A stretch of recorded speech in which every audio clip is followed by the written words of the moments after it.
രാജീവ് മാഷാണ് എങ്കിൽ ബാംഗ്ലൂരിൽ നിന്നല്ല വന്നിട്ടേ ഉള്ളൂ.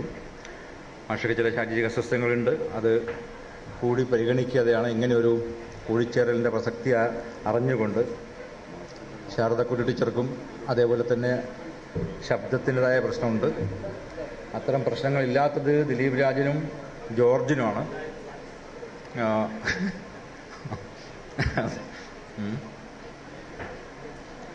റിക്ലൈവിംഗ് ക്രിറ്റിസിസം എന്നാണ് ഈ വിഷയത്തിൻ്റെ നമ്മൾ പേരിട്ടിരിക്കുന്നത്. നേരത്തെ ഇതേ വേദിയിൽ ബ്രഹ്മപുത്രയിൽ നടന്ന എല്ലാതരം സംവാദങ്ങളും ഇംഗ്ലീഷിലായിരുന്നു. ഇത് മലയാളത്തിലാണ് ഈ സംവാദം നടക്കുന്നത്. ഇങ്ങനെയൊരു വിഷയം തിരഞ്ഞെടുക്കാൻ ഇതിൻ്റെ സംഘാടകരായ ഞങ്ങളെ പ്രേരിപ്പിച്ച പ്രധാന കാരണം എന്ന് പറയുന്നത് മലയാളത്തിലെ നിരൂപണ ശാഖയിൽ ഒരു കൃതിക്കുള്ളിൽ ഒരു സാഹിത്യകൃതി, കവിതയായാലും കഥയായാലും ഏത് സാഹിത്യ രൂപമായാലും അതിൻ്റെ ഒരു അനുഭവ പരിസരം അത് നമുക്ക് കുട്ടിക്കൃഷ്ണമാരാറുടെയും അല്ലെങ്കിൽ കേസരിയെയും നേരത്തെയുള്ള മുണ്ടശ്ശേരി അത്തരം നിരൂപകരെ വായിക്കുന്ന കാലത്ത് അല്ലെങ്കിൽ KP അപ്പൻ ഇവരൊക്കെ വായിക്കുന്ന സമയത്ത് ഒരു കൃതിയുടെ അനുഭവ പരിസരത്തിലോട്ട് നമ്മൾക്കൊരു തുറസ് കിട്ടുമായിരുന്നു പലപ്പോഴും.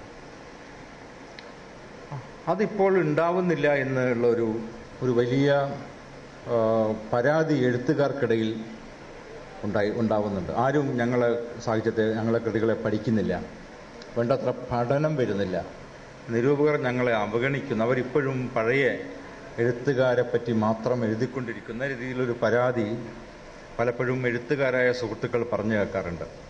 ശ്രദ്ധിക്കപ്പെടുന്നില്ല, നിരൂപണം ലഭിക്കുന്നില്ല. നിരൂപണം എന്ന പേരിൽ വരുന്നത് പലപ്പോഴും ഈ പുതിയ സിദ്ധാന്തങ്ങളുടെ പ്രയോഗം മാത്രമാണ്. പഠിച്ച കാര്യങ്ങൾ പ്രയോഗിക്കാനുള്ള ഒരു വസ്തുവായിട്ട് പലപ്പോഴും സാഹിത്യകൃതിയെ ഉപയോഗപ്പെടുത്തുന്നു. കുട്ടികൾ തവളയെ കീറി മുറിക്കും പോലെയാണ് പുതിയ നിരൂപകർ എന്ന വിഭാഗമുണ്ടോ എന്ന് പോലും എനിക്ക് സംശയമുണ്ട്. അവർ സാഹിത്യകൃതിയെ കാണുന്നത് എന്നൊക്കെയുള്ള ധാരാളം പ്രശ്നങ്ങളുണ്ട്. അപ്പോൾ അങ്ങനെ ഒരു വസ്തുതയുണ്ടോ? അങ്ങനെയാണെങ്കിൽ നമുക്കെങ്ങനെ ഈ സർഗാത്മകതയിലേക്ക് സൗന്ദര്യാനുഭവത്തിലോട്ട് ഇതിനെ കൊണ്ട് അതിന് ആവശ്യമുണ്ടോ? നിരൂപകന്റെ ധർമ്മം അതാണ്. എന്താണ് നിരൂപകൻ ചെയ്യേണ്ടത്? ഇങ്ങനെയുള്ള വളരെ അധികം വിശാലമായ ഇതുമായി ബന്ധപ്പെട്ട വിഷയങ്ങളുണ്ട്. ഇപ്പോൾ രാജീവ് മാഷ് പറഞ്ഞു അദ്ദേഹം ആലോചിക്കുന്ന ഒരു മേഖലയാണത്. ജോർജും അതുപോലെ തന്നെ ഈ ആലോചിച്ചുകൊണ്ടിരിക്കുന്ന ഒരു മേഖലയാണത്. രതി സക്സേന മലയാളിയല്ല, രാജസ്ഥാൻ അല്ലേ, രാജസ്ഥാനിയാണ്. പക്ഷേ കേരളത്തിൽ വന്നു. VSNL ജോലിക്കാരനായിരുന്നു അദ്ദേഹം. സക്സേനയുടെ സയൻറ്റിസ്റ്റാണ് ഭർത്താവ്. പക്ഷെ ഇവിടെ വന്നിട്ട് മറുനാട്ടിൽ നിന്ന് വന്ന് കേരളത്തിലെ ഓണപ്പുടവ വാങ്ങിച്ചു പോകാതെ മലയാളം പഠിച്ചു ബാലാമണി അമ്മയെയും അയ്യപ്പ പണിക്കരെയും ഹിന്ദിയിലേക്ക് വിവർത്തനം ചെയ്തു. ബാലാമണി അമ്മയെ പറ്റിയല്ലേ നിരൂപണ ഗ്രന്ഥമുള്ളത്? ഒരു സ്റ്റഡി ഇറക്കിയില്ലേ അല്ലേ? ഒരു പഠന ഗ്രന്ഥം ബാലാമണി അമ്മയെ പറ്റി ചെയ്തു. ആ രീതിയിൽ മലയാളത്തിനായിട്ട് അത്രമാത്രം ബന്ധമുണ്ട്. പക്ഷെ ഞാൻ പലപ്പോഴും രതി സക്സേന ആയിട്ട് സംസാരിക്കുന്ന സമയത്ത് എന്നേക്കാൾ കൂടുതൽ ബാലാമണി അമ്മയെ നമ്മുടെ മലയാളത്തിലെ പല കവികളെയും രതി സക്സേനയ്ക്കറിയാം. അങ്ങനെ മലയാളമായി ബന്ധമുണ്ട്. അവർ സാൻസ്ക്രിറ്റിലാണെന്ന് തോന്നുന്നു ഡോക്ടറേറ്റ് ഉള്ളത്. സംസ്കൃതത്തിലല്ലേ? വേദിക് സ്റ്റഡീസിലാണ് ഡോക്ടറേറ്റ് ഉള്ളത്. എഴുതുന്നത് ഏറ്റവും പുതിയ കവിതയാണ്. വിവർത്തനമുണ്ട് മലയാളത്തിൽ. ഈ രീതിയിൽ വളരെ ഒരു വലിയ വിശാലമായ ഒരു സാഹിത്യ അക്ഷര ലോകത്തിൻ്റെ വ്യക്തിയാണ്. അപ്പം അങ്ങനത്തെ രതി സക്സേന അവരോടൊക്കെ സംസാരിച്ചപ്പോഴാണ് ദിലീപ് രാജ് ഞാൻ പറയേണ്ട ആവശ്യമില്ല, ഏറ്റവും പുതിയ ഇത്രമാത്രം സജീവമായിട്ടുള്ളൊരു യുവ മനസ്സ് നമ്മളെ. ദിലീപ് രാജ് മടപ്പള്ളി ഗവൺമെൻറ് കോളേജിൽ ബ്രണ്ണൻ കോളേജിൽ ഫിലോസഫി പ്രൊഫസറാണ്. പിന്നെ പല കേട്ടിട്ടുണ്ടാവും, എന്താ പറയുക, പുതിയ സോഷ്യൽ മീഡിയയിലൊക്കെ തന്നെ വളരെ സജീവമാണ്. തൻ്റെ അഭിപ്രായങ്ങൾ വളരെ തുറന്നു പറയും, മുൻവിധികളില്ലാതെ സംസാരിക്കുന്ന Dileep Raj. Doctor CJ George ഈ അടുത്ത് പോലും മാതൃഭൂമിയിൽ ഒരു ലേഖനം വന്നു മലയാള ഭാഷയെപ്പറ്റി, മലയാള ഭാഷയുടെ പൈതൃകത്തെ പറ്റിയിട്ടൊക്കെ ഇതെല്ലാം എന്താ പറയുക, എപ്പോഴും നമ്മൾ ഒരു ചിന്തയുടെ പുതിയൊരു ഒരു വഴിയിലേക്ക് നയിക്കുന്ന ആളാണ്. എൻ ഗോവിന്ദനിലാണ് ഡോക്ടർ ജോർജിൻ്റെ ഗവേഷണ പ്രബന്ധമുള്ളത്. ആനുകാലികങ്ങൾ വളരെ നിറഞ്ഞു നിൽക്കുന്ന ആളാണ്. കുതിരക്കാൽ എന്ന പേരിൽ മാതൃഭൂമി ആഴ്ചപ്പതിപ്പിൽ ഏകദേശം 6 മാസം കുറച്ചു കാലം ഒരു കോളം ചെയ്തിരുന്നു. വളരെ സജീവമായിരുന്നു ആ കോളം. പിന്നെ നമ്മളെ കൂടെയുള്ളത് രാജീവ് മാഷും ശാരദക്കുട്ടി ടീച്ചറുമാണ്. ശാരദക്കുട്ടി ടീച്ചർ ഞാൻ പ്രത്യേകിച്ച് പറയേണ്ട ആവശ്യമില്ല. കഴിഞ്ഞൊരു എന്താ പറയുക, നമ്മുടെ ഓർമ്മയിൽ നിന്ന് ഈ ഒരു 10 വർഷമായിട്ട് ഈ നിരൂപണം എന്ന് പറയാൻ പറ്റുമോ, അനുഭവം എന്ന് പറയാൻ പറ്റുമോ എന്നൊന്നും അറിയില്ല. ഇതെല്ലാം ചേർന്നുള്ള പുതിയൊരു എഴുത്ത് രൂപത്തിന് ഒരു ആണ് ശാരദക്കുട്ടി ടീച്ചർ. ശാരദക്കുട്ടി ടീച്ചർ ഒരു പുസ്തകത്തെപ്പറ്റി എഴുതുകയാണെങ്കിൽ അതിനിടയ്ക്ക് സ്വന്തം ജീവിതത്തിൻ്റെ അനുഭവങ്ങൾ വരും, ഓർമ്മകൾ വരും, സുന്ദര രാമസ്വാമിയുടെ വീട്ടിൽ താമസിച്ച കാര്യങ്ങൾ, ഇങ്ങനെ ഇതെല്ലാം എന്താ കലങ്ങി മറയുന്ന ഒരു കാലത്തിൻ്റെ ഒരു പുതിയ ആവിഷ്കാര രൂപം കണ്ടെത്തിയ, അതേസമയത്ത് വളരെ സൂക്ഷ്മമായിട്ടുള്ള നിരീക്ഷണബോധവും എന്താ പറയുക ആസ്വാദന അവബോധവും ഒക്കെ ശാരദക്കുട്ടിയുടെ കാര്യത്തിലുണ്ട്. ഇത്ര ആളുകളാണ് നമ്മുടെ പാനൽ ലിസ്റ്റ് അല്ലെങ്കിൽ ഈ സംവാദത്തിൽ പങ്കെടുക്കുന്നത്. ഈ സംവാദത്തെ നയിക്കുക, നിയന്ത്രിക്കുക, ദിശ സൂചിപ്പിക്കുക എന്ന് പറയുന്ന കാര്യങ്ങളൊക്കെ ചെയ്യുന്നത് നമ്മൾ ഏറ്റവും പ്രിയപ്പെട്ട, പ്രത്യേകിച്ചൊന്നും പറയേണ്ട ആവശ്യം, പ്രൊഫസർ ബി രാജീവനാണ്. ബി രാജീവൻ മാസ്റ്ററെ പറ്റിയിട്ട് ഞാൻ എങ്ങനെയാണ് പരിചയപ്പെടുത്തുക എനിക്കറിയില്ല. ഒരേ സമയത്ത് നമുക്കറിയാം, നമ്മൾ ഈ 70കൾ തൊട്ട് കേൾക്കുന്നൊരു പേരാണ് ബി രാജീവൻ.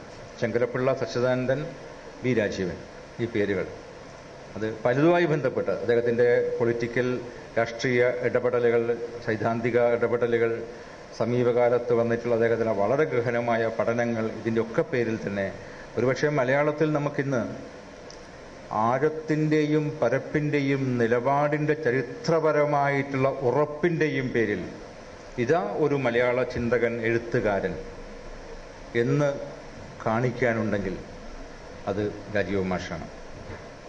ഞാൻ ഒരു 2 മാസം മുമ്പ് ഡൽഹിയിലൊരു പരിപാടി, ഒരു ഫംഗ്ഷനിൽ പങ്കെടുക്കാൻ പോയപ്പോൾ അവിടെ ആശീഷ് നന്ദി എന്ന് പറയുന്ന ഇന്ത്യയിലെ ഏറ്റവും അറിയപ്പെടുന്ന ചിന്തകൻ ഉണ്ടായിരുന്നു. അതേ ഇതുപോലെ തന്നെയുള്ള ഒരു സംവാദ പാനൽ.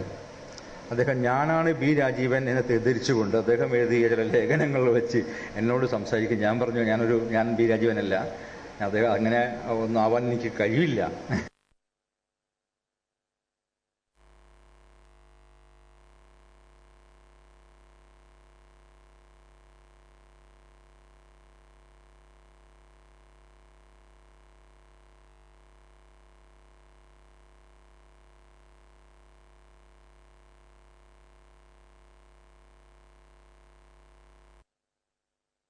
ഈ ചർച്ച നയിക്കുന്നത് ഇത്തരം ഒരു വ്യക്തികളെ ഈ എന്താ പറയുക, ഒരു സംവാദ മണ്ഡലത്തോട്ട്, മേഖലയിലേക്ക്, പ്ലാറ്റ്ഫോമിലേക്ക് നമുക്ക് ഒരുമിച്ച് കിട്ടിയതിൽ വളരെ സന്തോഷമുണ്ട്. എല്ലാവരെയും ഞാൻ സ്വാഗതം ചെയ്യുന്നു. ഈ സംവാദം, ഈ ചർച്ച, സംസാരം തുടങ്ങി വെക്കാൻ ഞാൻ രാജീവ് മാഷോട് ആവശ്യപ്പെടുകയാണ്.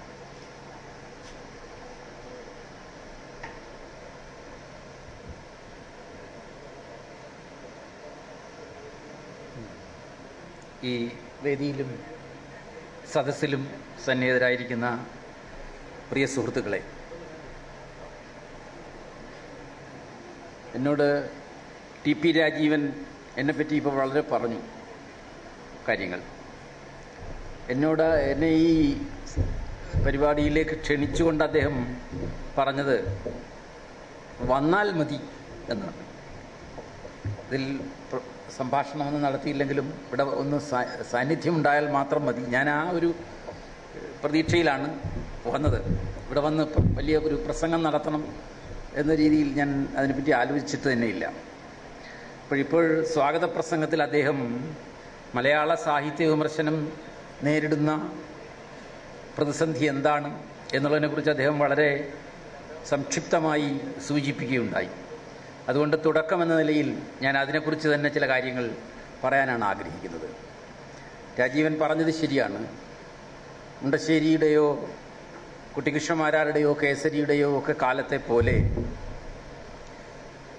പ്രധാനമായിട്ടും പ്രത്യേകം കൃതികളെ അല്ലെങ്കിൽ സാഹിത്യകാരന്മാരെ എടുത്ത് പഠനം നടത്തുന്ന ഒരു രീതി ഇക്കാലത്ത് വളരെ കുറവാണ്. അതുകൊണ്ട് എഴുത്തുകാർക്ക് പറയാൻ കഴിയും അത്തരത്തിലുള്ള ആഴത്തിലുള്ള പഠനങ്ങൾ നടക്കുന്നില്ല എന്ന്. അതുകൊണ്ടാണല്ലോ ഇപ്പോൾ ഈ വിഷയം തന്നെ വിമർശനത്തിൻ്റെ വീണ്ടെടുക്കൽ എന്നായിരിക്കുന്നത്. വിമർശനം വീണുപോയി എന്ന് നമ്മൾ തീരുമാനിച്ചു കഴിഞ്ഞിട്ടുണ്ട്. അതുകൊണ്ടാണ് ഇതിനെ വീണ്ടെടുക്കണം എന്ന് പറയുന്നത്. എനിക്ക് തോന്നുന്നു ആ ഒരു പഴയ കാലം നമ്മൾ നോക്കുമ്പോൾ ഈ പഴയ കാലം വളരെ ഗംഭീരമായിരുന്നു എന്നൊക്കെ തോന്നുന്നതിൽ യാതൊരു തെറ്റുമില്ല.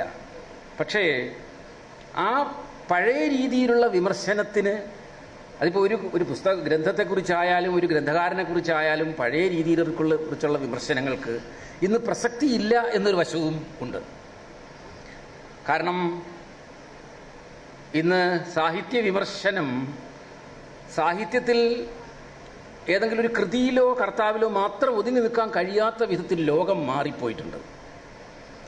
നാനാ വിഷയങ്ങളിലേക്ക് അതിങ്ങനെ വ്യാപിച്ചു പോയിരിക്കുകയാണ്. ഞാനിവിടെ ശാരദക്കുട്ടിയുമായിട്ട് അതിനെക്കുറിച്ച് സംസാരിക്കുകയാണ്. സാഹിത്യ വിമർശനം അധപ്പതിച്ചു പോയോ എന്ന് ഞാൻ ശാരദക്കുട്ടിയോട് ചോദിച്ചു. ഇങ്ങനെ അപ്പോൾ ഞങ്ങൾ അതിനെപ്പറ്റി സംസാരിച്ചപ്പോഴെത്തിച്ചേർന്നത് ഇങ്ങനെയാണ്. യഥാർത്ഥത്തിൽ പല പല വിഷയങ്ങളിലേക്ക് മാറിപ്പോയിരിക്കുന്നു എന്നുള്ളതാണ്. അത് നല്ലതാണോ അല്ലയോ എന്നുള്ളത് ഞാൻ പിന്നെ പറയാം. നമ്മളിപ്പോൾ കാണുന്ന ഒരു കാഴ്ച ഇതാണ്. ഇപ്പോൾ സ്ത്രീ വിമോചനം എന്ന് പറയുന്ന ഒരു വിഷയം കുട്ടിക്കൃഷ്ണമാരാരുടെയോ ജോസഫ് മുണ്ടശ്ശേരിയുടെയോ കേസരിയുടെയോ കാലത്ത് അവരന്നത്തെ ലിബറൽ വിമോചനത്തെക്കുറിച്ചൊക്കെ പറഞ്ഞിട്ടുണ്ടാവും. പക്ഷേ മനുഷ്യരാശിയുടെ നേർപകുതി വരുന്നവർ അടിമകളായി തുടരുകയാണ് എന്നൊരു ബോധ്യം അന്നുണ്ടായിരുന്നില്ല. അതാണ് പല പല പ്രിവിലേജസൊക്കെ അനുവദിച്ചിട്ടുണ്ടാവും.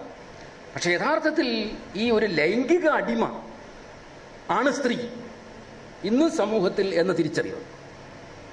അത് ഒരുപക്ഷെ ലോകചരിത്രത്തിലെ മഹാവിപ്ലവങ്ങളെപ്പോലെ ഒരു വിപ്ലവമാണ് ഇപ്പോൾ ലോകത്ത് നടന്നുകൊണ്ടിരിക്കുന്നത്. സൈലൻ്റായി നടന്നുകൊണ്ടിരിക്കുന്ന ഒരു റെവല്യൂഷനാണ്. ഈ റെവല്യൂഷൻ്റെ പാർട്ടായിട്ട് തന്നെ സാഹിത്യം വിമർശനം ഇന്ന് പ്രവർത്തിക്കുന്നുണ്ട്. ആ വിപ്ലവത്തിൻ്റെ ഒരു ഭാഗമാണ് ഇന്ന് സ്ത്രീ സാഹിത്യം എന്നത്. സ്ത്രീ വിമോചനത്തോട് ബന്ധപ്പെട്ട ആശയങ്ങളെ കേന്ദ്രീകരിച്ചിട്ടുള്ള സാഹിത്യ വിമർശനം എന്നത്.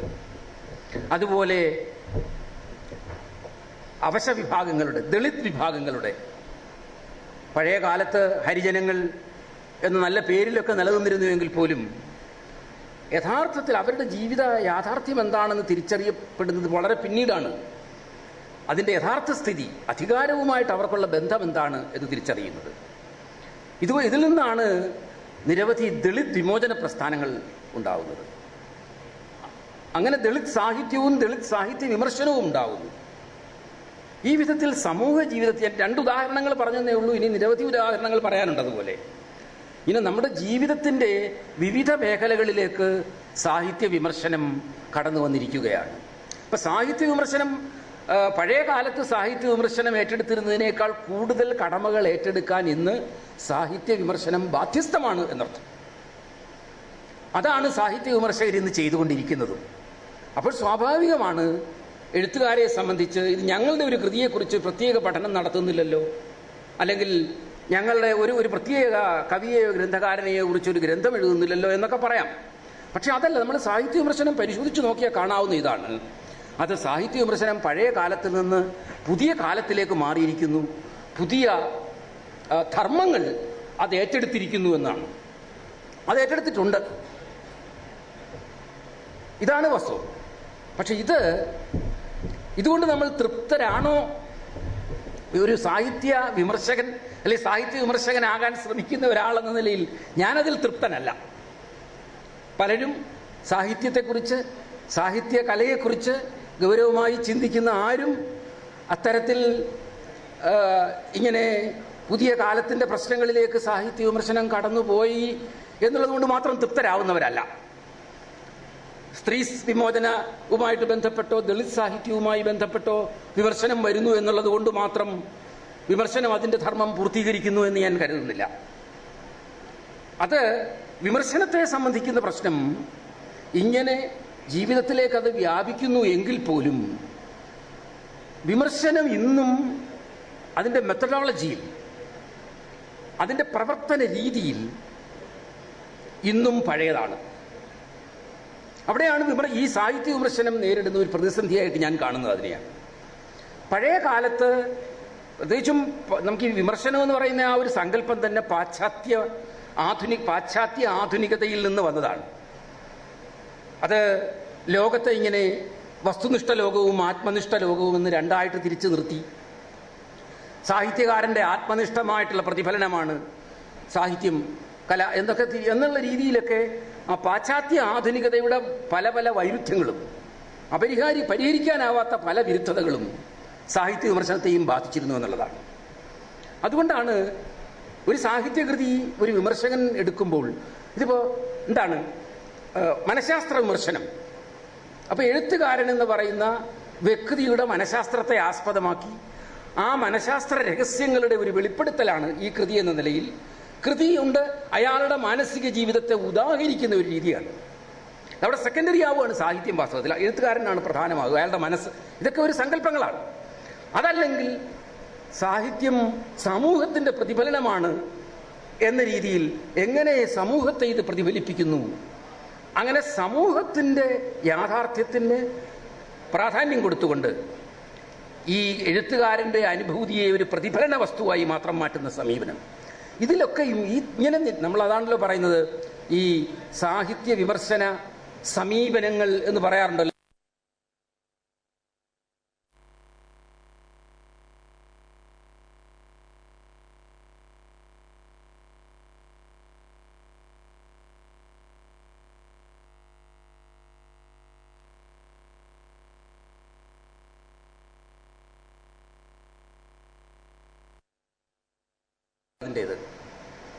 അതാണ് അതിൻ്റെ ഏറ്റവും ആഴത്തിലുള്ള തകരാറ് തന്നെ. അതാണ് അനുഭൂതിയെയും യുക്തിയെയും പരസ്പര വിരുദ്ധമായി കാണുന്നത് മാത്രമല്ല, യുക്തിയേക്കാൾ താഴെയാണ് അനുഭൂതി എന്നാണ്. അനുഭൂതി കൺഫ്യൂസ്ഡ് തോട്ടാണെന്നുള്ളതാണ്. അത് വരുന്നത് വികാരവും വിചാരവും തമ്മിലുള്ള വൈരുദ്ധ്യം മൂലമാണ്. അങ്ങനെ സങ്കല്പിക്കുന്നത് കൊണ്ടാണ് പരസ്പര വിരുദ്ധങ്ങളാണെന്ന്. വികാരത്തിന് നേരെ വിരുദ്ധമാണ് വിചാരം. അതിൽ വിചാരം മേലെയാണ്, അല്ലെങ്കിൽ യുക്തി മേലെയാണ്, ഭാവനയേക്കാൾ മീതെയാണ് യാഥാർത്ഥ്യം. ഈ വിധത്തിലുള്ള ദ്വന്ദ്വങ്ങളെ ആധാരമാക്കിക്കൊണ്ടുള്ള ഒരു സമീപന രീതി സ്വാഭാവികമായിട്ടും സാഹിത്യത്തെയും ഭാഷയെയും രണ്ടാം തരമായി കാണാനേ സഹായിക്കുകയുള്ളൂ. കാരണം യഥാർത്ഥ ലോകം ഇങ്ങനെ നിലനിൽക്കുകയല്ലേ. യഥാർത്ഥ ലോകം നിലനിൽക്കുമ്പോൾ ആ ലോകത്തെ പ്രതിഫലിപ്പിക്കുന്ന അല്ലെങ്കിൽ വിനിമയം ചെയ്യുന്നു ഭാഷ. അതിന് പുറത്താണത്. യാഥാർത്ഥ്യത്തിന് പുറത്തു നിൽക്കുന്ന ഒരു സാധനമാണ് ഭാഷ. സാഹിത്യത്തെക്കുറിച്ചും അങ്ങനെ തന്നെയാണ്. വേറെയോ ആന്തരികമോ മറ്റുമായ ഒരു സത്യങ്ങളെ അല്ലെങ്കിൽ സാമൂഹികമോ ആയ സത്യങ്ങളെ പ്രതിഫലിപ്പിക്കുന്ന പകർത്തുന്ന സാധനങ്ങൾ, ഇങ്ങനെ ഒരു റെപ്രസെന്റേഷണലായ രീതി, പ്രതിനിധാനാത്മകമായ രീതിയുടെ പരാജയം എന്നതാണ്. ഇത് പഴയ വിമർശനത്തിൻ്റെ സമ്പ്രദായം. എല്ലാ പഴയ വിമർശന സമ്പ്രദായങ്ങളും അതിൽ തട്ടി വീണ് കഴിഞ്ഞിട്ടുള്ളതാണ്. ഞാൻ പറഞ്ഞു വന്നത്, സാഹിത്യ വിമർശനം അതിൻ്റെ പുതിയ കാലത്തേക്ക് അതിൻ്റെ പുതിയ ധർമ്മങ്ങളുമായി മുന്നേറുമ്പോൾ അതിൻ്റെ ഉപകരണങ്ങളും ഉപാധികളും അവയവങ്ങളും എല്ലാം പഴഞ്ചനാണ്, കാലഹരണപ്പെട്ടതാണ്. ഈ മാറ്റം എങ്ങനെ ഇതിനെ തരണം ചെയ്യണം എന്നുള്ളത് ചർച്ച ചെയ്യേണ്ട ഒരു വിഷയമാണ്. എനിക്കതിനെപ്പറ്റി ചില അഭിപ്രായങ്ങളുണ്ട്. ഞാൻ അതിവിടെ നിങ്ങളുടെ മുമ്പിൽ വിശദീകരിച്ച് ഇവരുടെയൊക്കെ സമയം അപഹരിക്കുന്നില്ല. ഇതാണ് ഇന്ന് സാഹിത്യ വിമർശനം നേരിടുന്ന പ്രതിസന്ധിയെക്കുറിച്ച് എനിക്ക് ഏറ്റവും ചുരുക്കമായി പറയാനുള്ളത്. നമസ്കാരം. അടുത്തതായി ഈ ചർച്ചയിൽ പങ്കെടുക്കുന്നതിന് വേണ്ടി രതി സക്സനെ ഞാൻ ക്ഷണിച്ചു.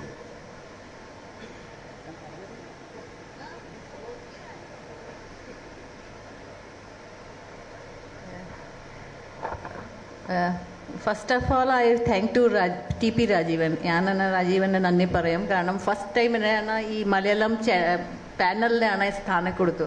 ഞാൻ ഇവിടെ വന്നിട്ട് മലയാളം സാഹിത്യത്തിൻ്റെ എത്ര വർക്ക് ചെയ്തിട്ടുണ്ടോ, എനിക്ക് മലയാളം സംസാരിക്കാനെങ്കിൽ പോലും അറിയത്തില്ല. എൻ്റെ മലയാളം സംസാരിക്കുന്ന ഭാഷ നിരൂപണ ഭാഷ ഇല്ല. പക്ഷേ എനിക്ക് മലയാളം സാഹിത്യത്തെ സംബന്ധിച്ചിട്ട് അറിവുണ്ട്. ഞാൻ വായിച്ചിട്ടുണ്ട്, ഞാൻ കുറേ തർജ്ജമ ചെയ്തിട്ടുണ്ട്. പക്ഷേ മലയാളം പാനലിൽ എനിക്ക് ഫസ്റ്റ് ടൈമാണ് സ്ഥാനം കൊടുത്തിട്ടുണ്ട്. So I M thankful for that, grateful. And thank you. പിന്നെ രണ്ടാമത്തെ കാര്യം, ഇത് എൻ്റെ മലയാളം എൻ്റെ ജോലിക്കാരൻ്റെ മലയാളമാണ്. പക്ഷേ എൻ്റെ ഗുരുവാണ് മലയാളം പഠിപ്പിക്കുന്ന ഗുരു ജോലിക്കാരാണ് എൻ്റെ. അതുകൊണ്ട് എൻ്റെ ഭാഷ നിരൂപണൻ്റെ ഭാഷ, സാഹിത്യക്കാരൻ്റെ ഭാഷ ഇല്ല. So I mix my language in English and Malayalam. അത് മനസ്സിലാക്കാൻ വേണ്ടി. It's not that I don't want to speak in Malayalam, അങ്ങനെയില്ല. So the thing is that for Nirupanam, as Rajivan sir has said that engane ee sthiti not only in Malayalam illa bhashathil idana sthitiyana ipo Nirupanante sthana illa. Karanam the presentation of literature has changed. Ipo samay mari. Ipo namakku panda kaalathile nammal ഒന്ന് എഴുതുമ്പോൾ if you get some novel, നമ്മൾ നിരൂപണൻ്റെ ഇത് നോക്കൂ, നിരൂപണക്കാർ എന്ത് എഴുതിയാണ്, then only we try to read. ഇനി ആവശ്യകത ഇല്ല.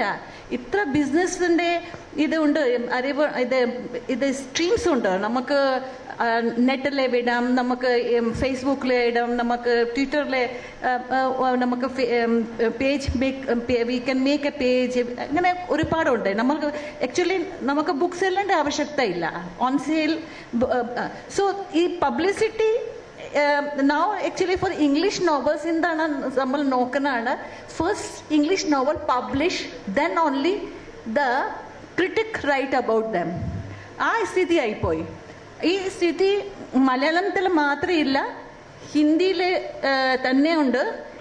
നമുക്ക് ഒരു ജനറേഷൻ ഉണ്ടായിരുന്നു, നവ്വർ സിംഗ് ആൻഡ് ഇത് ഈ ജനറേഷൻ നിരൂപണക്കാർ മാത്രം ഉണ്ടായിരുന്നു. And they were actually dominating Hindi literature. അപ്പോൾ ഇപ്പം നമ്മൾ ആ ജനറേഷൻ കഴിഞ്ഞ ശേഷം അവിടെ ഒരു വെക്യൂമായി. ഇപ്പോൾ നിരൂപണക്കാർ എന്താണ്, ദേ ആർ സോൾഡ്.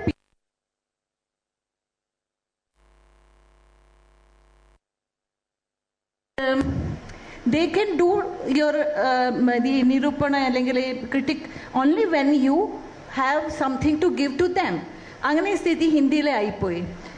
മലയാളത്തിൽ എനിക്കും അറിയാം, ഹൃദയകുമാരി ടീച്ചറൊക്കെ എല്ലാം ഇതുള്ള നല്ല നിരൂപണക്കാരുണ്ടായിരുന്നു. ബിക്കോസ് ഈ ബാലമണിയമ്മയെ സംബന്ധിച്ചിട്ട് ഞാൻ തർജുമ സ്റ്റാർട്ട് ചെയ്തപ്പോൾ Balamaniamma is the toughest poet for me to translate. She is most difficult poet. അപ്പോൾ അതിന് വേണ്ടിയാണ് ആദ്യമാണ് ഹൃദയകുമാരി ടീച്ചറിൻ്റെ ഒരുപാട് ആർട്ടിക്കിൾ വായിച്ചു ബാലമണിയമ്മ സംബന്ധിച്ചിട്ട്. അത് ആർട്ടിക്കിൾ വായിച്ചിട്ട് പിന്നെ കുറേ ഇംഗ്ലീഷിലെ ബാലമണിയമ്മയുടെ അവർ തർജുമ ചെയ്തത് വായിച്ചിട്ട് നോക്കി. പിന്നെയാണ് ഞാൻ ഇങ്ങനെ സ്ലോലി ഇതിൽ എൻ്ററായി. Then what I feel that though that in Malayalam also good critics are there, but they have something inside them. എന്നെ ഒരു what we say that എന്നെ പൂർവാഗ്രഹമാണ് പറയും ഹിന്ദിയിലെ. മലയാളത്തിന് എന്താ നമുക്ക് പ്രീ കൺസീവ് ഇന്ന ഒരു വിചാരമാണെങ്കിൽ അവർ പ്രീ കൺസീവ് ചെയ്തിട്ടാണ് അവർ എഴുതും. Everyone has written about Balamaniamma. Balamaniamma മാതൃത്വത്തെ പോയറ്റ് കവിത്രിയാണ്, അങ്ങനെയാണ് എല്ലാം എഴുതിയ. പക്ഷെ ഈ ബാലമണിയമ്മൻ്റെ തർജുമ ചെയ്യാൻ തുടങ്ങുമ്പോൾ ബാലമണിയമ്മൻ്റെ ആദ്യത്തെ ഞാനെന്ന നൈവേദ്യം അതിലെ ഒരു 360 പോയംസ് ഉണ്ട്. ഞാൻ അതിനെ തർജുമ ചെയ്യാൻ തുടങ്ങിയപ്പോൾ ആദ്യത്തെ കവിത മാത്രം മാതൃത്വത്തിലെ കവിത ഉണ്ട്. പക്ഷെ മാതൃത്വം മാത്രമല്ല, ഒരു ചെറിയ വിമൻ നോളേജ്, ഈ അറിവ്, ശിക്ഷ, ഇതൊക്കെ എല്ലാം ഉണ്ട്. പക്ഷേ if you read her poem like Valmiki, she is a very very strong feminist poet. ഈ എല്ലാ പൗരാണിക പോയിട്രി വായിക്കുമ്പോൾ വാൽമീകി വായിക്കും, ഇത് കുബ്ജാനെ സംബന്ധിച്ച് വായിക്കും. ഇതൊക്കെ ഈ എല്ലാ കവിതയിലെ നിങ്ങൾ നോക്കുമ്പോൾ ബാലമണിയമ്മയുടെ വാൽമീകി ഈ കോഞ്ച് വധ കണ്ടിട്ട് he's not crying for Krauncha Vadha, he's crying, he's remembering his wife and children especially. And she says, the poet says at the end, the Ramayana is the story of falling of feathers. ഈ line മാത്രം, last line മാത്രം condemn the Ramayana, whole Ramayana, which nobody in India could do. Nobody could India do this. This one line was sufficient. Balamani Amma. She's such a strong. പിന്നെ ആരെ വായിച്ചിട്ടില്ല അവരെ നക്സലൈറ്റുകളെ സംബന്ധിച്ചിട്ട് കവിത ഉണ്ടായിരുന്നു, ഭിക്ഷക്കുകളെ സംബന്ധിച്ച് കവിതകളുണ്ടായിരുന്നു, ഈ സർവൻസിനെ സംബന്ധിച്ചിട്ട് ഒരുപാട് കവിത ഉണ്ടായിരുന്നു, ഈ മെന്റൽ റിട്ടാർഡഡിനെ സംബന്ധിച്ചിട്ട് കുറിക്കൽ കവിത ഉണ്ടായിരുന്നു. അതിനെ സംബന്ധിച്ചിട്ട് ആരും സംസാരിച്ചിട്ടില്ല. പോസ്റ്റ്മോർട്ടമിനെ സംബന്ധിച്ചൊരു കവിത ഉണ്ടായിരുന്നു, അതിനെ സംബന്ധിച്ചിട്ട് ഒരു നിരൂപണം സംസാരിച്ചിട്ടില്ല. Why? She was such a vast, her area was such a vast. പിന്നെയാണ് അത് ഇത് because of Ayyappa Panicker also was very fan of Balamani Amma. He ask me that why don't you write about your thoughts in Hindi.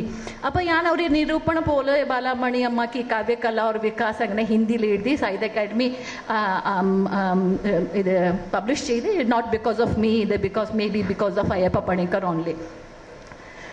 After that ഞാൻ ഒരു മലയാളം പ്രൊഫസറോട് ചോദിച്ചു, ഈ ബാലമണി അമ്മയെ സംബന്ധിച്ചിട്ട് എൻ്റെ ഒരു വേറെ ഐഡിയാസ് ഉണ്ട്, do you want them to translate into Malayalam? His reply was there, who will read Balamani Amma? These boys will read Kamala Das, not Balamani Amma. അങ്ങനെയാണ് ഒരു മലയാളം പ്രൊഫസറിൻ്റെ റിപ്ലൈ ആണ് എനിക്ക് കിട്ടിയാണ്. സോ വാട്ട് ഈസ് ദ നിരൂപണ is also have limitation. When you are preconceive your idea, you decide that she is she, or he is this, then what is the use of criticism? അതുപോലെ ഈ നിരൂപണന്റെ ഒരു limitation ഉണ്ട്. ആ limitation ആണ്, because of this limitation only people, poets, writers try to avoid it. അതാണ് ഇത് ഒരു കാര്യമുണ്ട്. രണ്ടാമത്തെ കാര്യമാണ് ഞാൻ പറയാം. Ayyappa Panicker's poems I translated maximum poets of Ayyappa Panicker, and I mostly translate other poets also with the help of Ayyappa Panicker. അപ്പോൾ when I read Ayyappa Panicker,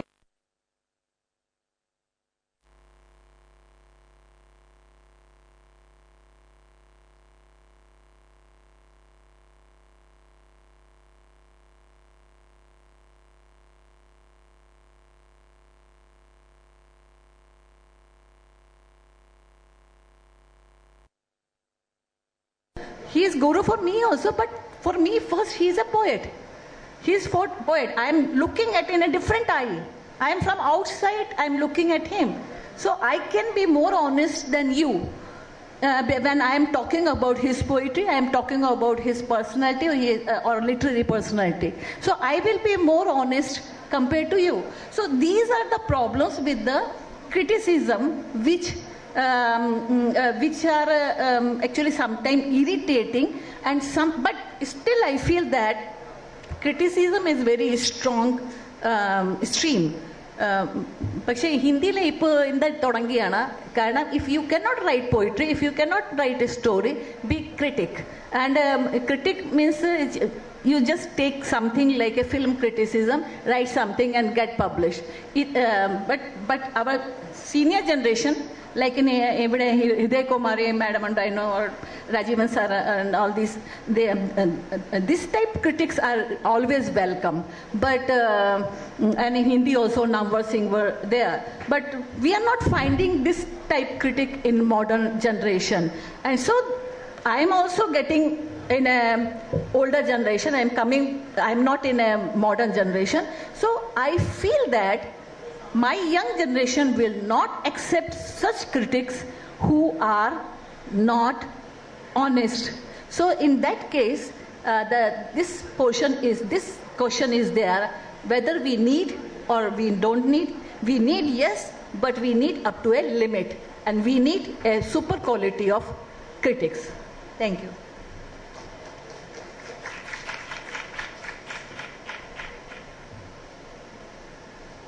Shrimati ചർച്ചയിൽ പങ്കെടുക്കുന്നതിനായിട്ട് ശാരദക്കുട്ടിയെ ക്ഷണിച്ചു.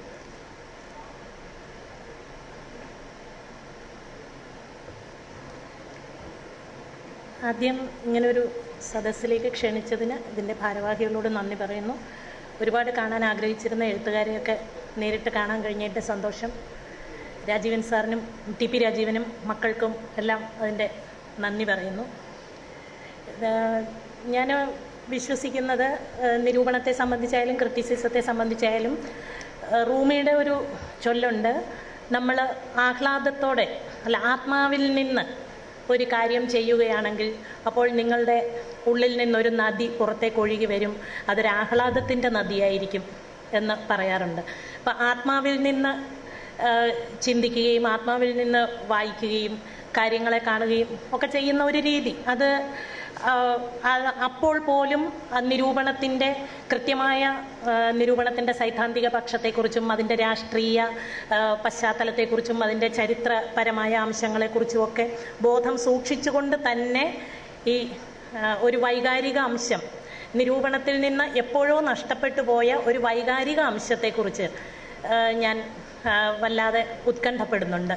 സാഹിത്യ നിരൂപണത്തിലായാലും വിമർശനത്തിലായാലും നമ്മൾ ടോൾസ്റ്റോയും ഷേക്സ്പിയറും തോമസ് മന്നും ബോർഹെസും ഒക്കെ ഇപ്പോഴും നിലനിൽക്കുന്നുണ്ടെങ്കിൽ അവരുടെ കൃതികളിലെല്ലാം തന്നെ തീർച്ചയായിട്ടും നമുക്കറിയാം ടോൾസ്റ്റോയുടെയും ഡസ്റ്റോവെസ്കിയുടെയും ഒക്കെ കൃതികളിൽ വളരെയധികം നീണ്ട ബോറടിപ്പിക്കുന്ന ചർച്ചകളും രാഷ്ട്രീയവും എല്ലാം തിറഞ്ഞ സാമൂഹികാവസ്ഥകളെക്കുറിച്ചുള്ള വിരസമായ ചർച്ചകളും ഒക്കെ ഉള്ളപ്പോൾ പോലും അവയിൽ നിലനിൽക്കുന്ന ഒരു വൈകാരികമായ ഒരു വളരെ ഇമോഷണലായ ഒരു അംശമുണ്ട്. ആ അംശം തീർച്ചയായിട്ടും അവരുടെ കൃതികളുടെ ഒരു മേന്മയായി അവരെ അത് വായിച്ച നിരൂപകരും അത് വായിച്ച ക്രിട്ടിക്സിനും കൂടി ഇവരുടെയൊക്കെ ഈ എഴുത്തുകാരുടെയൊക്കെ വളർച്ചയിൽ തീർച്ചയായിട്ടും വലിയ പങ്കുണ്ട്. ആ ചരിത്രപരമായ അല്ലെങ്കിൽ ഒരു ശിക്ഷണം, ഞാൻ അതിനെ അങ്ങനെയാണ് ഉദ്ദേശിക്കുന്നത്. ഒരു വിമർശകനായാലും ഒരു നിരൂപകനോ നിരൂപകയ്ക്കോ വിമർശകയ്ക്കോ കൃത്യമായ ചരിത്രബോധത്തോടെയുള്ള ഒരു ശിക്ഷണത്തിൻ്റെ ആവശ്യമുണ്ട് എന്നുള്ള കാര്യത്തിൽ സംശയമില്ല. ജോൺ റസ്കിൻ എന്ന് പറയുന്ന ചിത്രകലാ നിരൂപകൻ ഒരു ഇല അദ്ദേഹത്തിന് ഒരു ഉദാഹരണമായിട്ട് പറയാൻ പറ്റും. അദ്ദേഹം എഴുതിയ പുസ്തകം ഒരു കൈപ്പുസ്തകം ആയിരുന്നു. ആ പുസ്തകത്തിൻ്റെ എലമെന്റ്സ് ഓഫ് ഡ്രോയിങ് എന്ന് പറയുന്ന ബുക്കിൽ അദ്ദേഹം ഇത് കൃത്യമായിട്ട് എങ്ങനെയാണ് ഒരു സർഗസൃഷ്ടിയെ ഒരു വിമർശകൻ സമീപിക്കേണ്ടത് അല്ലെങ്കിൽ ഒരു സൃഷ്ടിയെ വിമർശകൻ സമീപിക്കേണ്ട രീതി പഠിപ്പിക്കാൻ വേണ്ടിയിട്ട് എഴുതിയ ഒരു കൈപ്പുസ്തകം, ഒരു ബിഗിനേഴ്സ് ഗൈഡ് എന്ന് വേണമെങ്കിൽ പറയാം ആ എലമെന്റ്സ് ഓഫ് ഡ്രോയിങ് എന്ന ബുക്കിനെ. ആ എലമെന്റ്സ് ഓഫ് ഡ്രോയിങ്ങിൽ അദ്ദേഹം ഒരു ഇല വരയ്ക്കാൻ പഠിപ്പിക്കുകയാണ്. ഒരു ഇല എങ്ങനെ വരയ്ക്കണം. അപ്പോൾ ആദ്യം നിങ്ങൾക്ക് വേണ്ടത് നിരീക്ഷണമാണ്. നിങ്ങൾ പ്രകൃതിയിലേക്ക് നോക്കുക എന്നാണ് പറയുന്നത്. നിങ്ങൾ പ്രകൃതിയിലേക്ക് നോക്കി ഒരു ഇലയെ പെൻസിൽ കൊണ്ട് അത് സ്കെച്ച് ചെയ്യുക. അതിനുശേഷം ഇദ്ദേഹം പറയുന്നത് ഇദ്ദേഹം വരച്ച ഒരു ഇലയെ അടുത്ത് വെച്ചു കൊടുക്കുക. ഒരു ഇലയെ പ്രകൃതിയിൽ നിന്ന് നോക്കുക. അത് കഴിഞ്ഞിട്ട് ഇദ്ദേഹം വരച്ച ഒരു ഇലയെ അടുത്ത് വെച്ചു കൊടുക്കുക. അത് കഴിഞ്ഞിട്ട് ആ ഇലയുമായിട്ട് ഈ ഇലയ്ക്കുള്ള സാദൃശ്യം, വരച്ച ഇലയും പ്രകൃതിയിലെ ഇലയെ ഈ ആൾ വരച്ചതുമായിട്ട് താരതമ്യം ചെയ്ത് നോക്കുക. അതിനുശേഷം ലോകപ്രശസ്തമായ എല്ലാ പെയിന്റിങ്ങുകളിലും എങ്ങനെയാണ് ഇലയെ വരച്ചിരിക്കുന്നത് എന്നുള്ളത് കൊണ്ടുവരിക. അപ്പോൾ ഒരു കൃതിയെ നിരീക്ഷിക്കേണ്ട ഒരു രീതി, അതിന് ആദ്യം വേണ്ടത് ഈ നിരീക്ഷണമാണ്, നോക്കാനുള്ള കഴിവാണ്. അത് കഴിഞ്ഞിട്ട് റസ്കിൻ ഈ പുസ്തകത്തിൽ കൃത്യമായിട്ട് ഇതിനു മുൻപ് ലോകത്ത് ആരൊക്കെ ഇലകളെ വരച്ചിട്ടുണ്ട് എന്നുള്ളതും അതിൻ്റെ വരേണ്ട രീതി, എന്നിട്ട് അദ്ദേഹം ആ പുസ്തകത്തിൽ പറയുന്നത് നിങ്ങൾ ഈ ചിത്രകാരൻ്റെ ആ ബ്രഷ് സ്ട്രോക്സ് നോക്കുക, നിങ്ങൾ അദ്ദേഹത്തിൻ്റെ കൈവിരലുകളിലേക്ക് നോക്കുക, നിങ്ങൾ അദ്ദേഹം വരയ്ക്കുന്നത് എങ്ങനെയെന്ന് നോക്കുക, ആ വർണ്ണം, ശബ്ദം, ഇവയുടെ സങ്കലനം എങ്ങനെയെന്ന് നോക്കുക. എങ്ങനെയാണ് ഒരു തുടക്കക്കാരൻ ഒരു ചിത്രകലയെ അല്ലെങ്കിൽ ഒരു സൃഷ്ടിയെ, ഒരു ഇല എന്ന് പറയുമ്പോൾ അതൊരു സൃഷ്ടിയാണ്, ഒരു സൃഷ്ടിയെ സമീപിക്കേണ്ടത് എങ്ങനെയാണ് എന്ന് അദ്ദേഹം കൃത്യമായിട്ട് ഈ പുസ്തകത്തിൽ പറയുന്നുണ്ട്. അപ്പോൾ അത് ഒരു നിരീക്ഷണം, ഈ തനിക്ക് ബോധ്യപ്പെട്ട കാര്യങ്ങളെ, പ്രകൃതിയിൽ നിന്ന് താൻ കണ്ട കാര്യങ്ങളെ എങ്ങനെയാണ് കൃത്യമായിട്ട് അത് ഒരു കലാ ആസ്വാദകന് അല്ലെ കലയെക്കുറിച്ച് സംശയമുള്ള ഒരു കാഴ്ചക്കാരന് അല്ലെങ്കിൽ ഒരു ചിത്രകലയെക്കുറിച്ച് അറിയാൻ ആഗ്രഹിക്കുന്ന ഒരു വായനക്കാരനിലേക്ക് എങ്ങനെയാണ് ശക്തമായിട്ട് ഇത് സംവേദനം ചെയ്യുന്നത് എന്നുള്ളത് അദ്ദേഹം എഴുതിയിട്ടുണ്ട്. അപ്പോൾ ജോൺ റസ്കിൻ എന്ന് പറയുന്ന ചിത്രകലാ നിരൂപകൻ നമ്മെ പഠിപ്പിക്കുന്നത് ഇത് തന്നെയാണ്, ഒരു സൃഷ്ടിയെ എങ്ങനെ സമീപിക്കണം എന്നുള്ളതാണ്. ആ സൃഷ്ടിയെ സമീപിക്കുമ്പോൾ ശരിക്കും ക്രിട്ടിക്കുകൾ, നിരൂപകർ എല്ലാം തന്നെ പ്രധാനമായിട്ടും ഓർത്തിരിക്കേണ്ട കാര്യം മനോഹരമായ ഭാഷയിലൂടെ ഇത് വായനക്കാരിൽ എത്തിക്കുക എന്നുള്ളതാണ് ഏറ്റവും പ്രധാനമായ ഒരു കർത്തവ്യം. വായിക്കുന്നയാളിന് സംവേദനക്ഷമത കാര്യക്ഷമമാകുന്ന തരത്തിൽ തൻ്റെ ഉള്ളിലുള്ള താൻ അനുഭവിച്ച വികാരങ്ങളെ, ഒരു സൃഷ്ടിയെക്കുറിച്ച് താൻ അനുഭവിച്ച വികാരങ്ങളെ ഭംഗിയായിട്ട് അത് വായിക്കുന്നയാളിന് ബോധ്യപ്പെടുത്തി കൊടുക്കുക എന്നുള്ളതാണ്. ഇതിന് ഈ ഭംഗിയായിട്ട് ബോധ്യപ്പെടുത്തി കൊടുക്കുമ്പോൾ തന്നെ ഇതിൽ ഈ ശിക്ഷണത്തിൻ്റെ ഒരു കാര്യമുണ്ട്. കൃത്യമായിട്ടുള്ള എന്തൊക്കെയാണ് നിരൂപകരെ എന്തൊക്കെയാണ് അതിൽ ശ്രദ്ധിക്കേണ്ടത് എന്നുള്ളതും ഈ ജോൺ റസ്കിൻ്റെ ഈ ചിത്രകലയെക്കുറിച്ചുള്ള പുസ്തകത്തിൽ പറയുന്നുണ്ട്. അപ്പോൾ നമുക്കറിയാം ശ്രീനാരായണ ഗുരുവിനെ പോലെ ഒരു ഗുരു കുമാരനാശാനെ സൃഷ്ടിച്ചെടുത്തത് എങ്ങനെയാണ്. ഒരുപക്ഷെ മലയാള സാഹിത്യത്തിലും സമൂഹത്തിലും ഏറ്റവും നല്ല വിമർശന കൃതി ഏത് എന്ന് ചോദിച്ചാൽ കുമാരനാശാന്റെ സാഹിത്യകൃതികൾ, കുമാരനാശാന്റെ കവിതകൾ സമൂഹത്തെ വിമർശിക്കാൻ കുമാരനാശാനെ പ്രാപ്തനാക്കിയത് ശ്രീനാരായണ ഗുരുവിനെ പോലെ ഒരു ഗുരു. അതായത് ഈ എവിടെ തൊട്ടാൽ വെള്ളം കിട്ടും, എവിടെ കുഴിച്ചാൽ വെള്ളം കിട്ടും എന്നറിയാവുന്ന ഒരു ഗുരുവായിരുന്നു.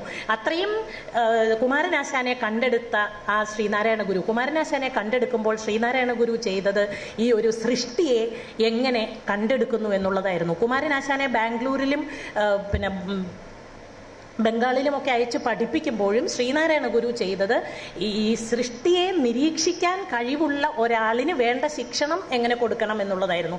അപ്പോൾ കുമാരനാശാനെ സൃഷ്ടിച്ചെടുക്കുന്നതിലൂടെ ശ്രീനാരായണ ഗുരു ചെയ്ത ഒരു പ്രവൃത്തിയുണ്ട്. ആ പ്രവൃത്തി എന്ന് പറയുന്നത് ഒരു സൃഷ്ടിയെ കണ്ടെത്തുക, ആ സൃഷ്ടിക്ക് നിരീക്ഷണ പാഠവമുണ്ടെന്ന് തിരിച്ചറിയുക, ആ നിരീക്ഷണ പാഠവത്തിന് വേണ്ട അതിന് വേണ്ട ശിക്ഷണം കൊടുക്കുക. അങ്ങനെ കുമാരനാശാനും ശ്രീനാരായണ ഗുരുവും കൂടി ചെയ്തു കൊണ്ടുവന്ന ഒരു വലിയ സാമൂഹിക വിമർശനത്തിന്റെ മാതൃക ശരിക്കും നമ്മുടെ ഉള്ളിൽ ഉണ്ടാവുന്നത് നല്ലതാണ്. ഈ കൃതികളെ സമീപിക്കുമ്പോൾ നമുക്ക് എപ്പോഴും പറയാറുണ്ട്, എന്തുകൊണ്ടാണ് നിങ്ങൾ ഇതേക്കുറിച്ച് എഴുതാത്തത്? ഇപ്പൊ രാജീവ് മാഷ് ചോദിച്ചു, പലരും ചോദിക്കാറുണ്ട്, പുതിയ തലമുറക്കാരെയൊക്കെ കുറിച്ച് എന്താണ് നിരൂപകരെ എഴുതാത്തത്? പുതിയ തലമുറയെക്കുറിച്ച്. പുതിയ തലമുറ പഴയ തലമുറ എന്നുള്ളൊരു പ്രശ്നമില്ല. എന്നെ സംബന്ധിച്ച് എൻ്റെ വിമർശന ബോധത്തെ ചലഞ്ച് ചെയ്യുന്ന ഒരു പുസ്തകത്തെ മാത്രമേ എനിക്ക് വിമർശനം ചെയ്യാൻ സാധിക്കുകയുള്ളൂ. അല്ലെങ്കിൽ എൻ്റെ ആസ്വാദനത്തെ തൃപ്തിപ്പെടുത്തുന്ന ഒരു കൃതിയെ മാത്രമേ എനിക്ക് വിമർശനം ചെയ്യാൻ സാധിക്കുകയുള്ളൂ. തലമുറ ഏതെന്നുള്ളത് നമുക്ക് പ്രശ്നമല്ല. പുസ്തകം അതിൻ്റെ കണ്ടന്റാണ്. അല്ലെങ്കിൽ ഇത് ഉപയോഗിക്കുന്ന ഭാഷ. നമുക്ക് ഒരു വിധികർത്താവ് സർഗസൃഷ്ടി ചെയ്യുന്ന ഒരു എഴുത്തുകാരനേക്കാൾ മികച്ച വിധികർത്താവായിരിക്കണം ഒരു വിമർശകൻ. അത് എങ്ങനെയോ നിരൂപകരുടെയോ വിമർശകരുടെയോ പട്ടികയിൽ ഒരു പേര് വന്ന എന്നെ പോലുള്ളവരെ കുറിച്ചല്ല ഞാൻ പറയുന്നത്. യഥാർത്ഥ വിമർശകർ എന്ന് പറയുന്നത് ഒരു വസ്തുവിനെ അതിൻ്റെ മൂന്നാം മാനത്തിൽ കാണുന്നവരെയാണ് നമ്മൾ ക്രിയേറ്റീവ് റൈറ്റേഴ്സ് എന്ന് പറയുന്നത്. കഥയും കവിതയും ഒക്കെ എഴുതുന്നത് നമ്മൾ കാണുന്നതിനപ്പുറം കാണുക. പ്ലെയിൻ ആയിട്ട് നമ്മൾ 2 ഡയമെൻഷനിലുള്ളതിൽ നമ്മൾ കാണുന്നതിനെ മൂന്നാം മാനത്തിൽ കാണുന്നവരെയാണ് നമ്മൾ സർഗാത്മക രചയിതാക്കൾ എന്ന് പറയുന്നത്. പക്ഷേ ഇതിനപ്പുറം ഇതിൻ്റെ ഒരു 4ാം മാനത്തെ കാണാനുള്ള യഥാർത്ഥത്തിൽ എഴുത്തുകാരനേക്കാൾ, സമൂഹത്തെ നിരീക്ഷിക്കുന്ന സർഗാത്മക രചയിതാവിനേക്കാൾ നല്ല ഒരു വിമർശന ബോധം അല്ലെങ്കിൽ നല്ല ഒരു ജഡ്ജായിരിക്കണം, നല്ല ഒരു വിധികർത്താവായിരിക്കണം യഥാർത്ഥത്തിലുള്ള വിമർശകൻ. പ്രത്യക്ഷത്തിലുള്ള ഒരു കൃതി വായിക്കുമ്പോൾ ആ കൃതിയെ എങ്ങനെ സമീപിക്കണം എന്ന് കൃത്യമായ ശിക്ഷണം അതിനുണ്ടായിരിക്കുക തന്നെ വേണം. അത് ഒരു കൃതിയുടെ 1ാം മാനം അതിൻ്റെ പ്രത്യക്ഷ തലത്തിലുള്ള അർത്ഥം എന്താണെന്ന് മനസ്സിലാക്കുക. അതിൻ്റെ 2ാം മാനം അതിൻ്റെ 3ാം മാനം അത് മറ്റാരും കാണാത്ത ഒരു 3ാം മാനം, ഇതെല്ലാം കൂടി ചേർന്നിട്ടുള്ള ഒരു 4ാം മാനം. വാക്കുകൾ ഉണ്ടാക്കുന്ന ഒരു വാക്കുകളുടെ സ്വരഭേദങ്ങളുണ്ട്. ആ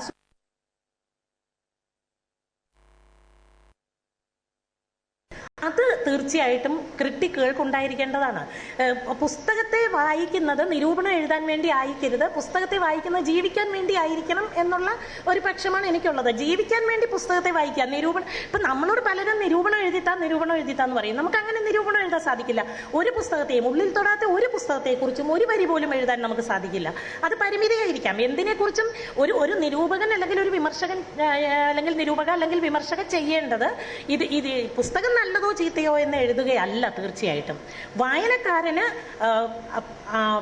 ശിക്ഷണം ലഭിച്ചിട്ടില്ലാത്ത വായനക്കാരന് തോന്നുന്ന സംശയങ്ങൾ എന്തൊക്കെയോ അത് തീർത്തു കൊടുക്കാനുള്ള ഒരു കഴിവ് കൂടി നിരൂപകനുണ്ടാകണം. ഇപ്പോൾ ഒരു പുസ്തകം വായിക്കുമ്പോൾ വളരെ നിഷ്കളങ്കയായ ഒരു വായനക്കാരിയാണ് എൻ്റെ മദറിൻലോ.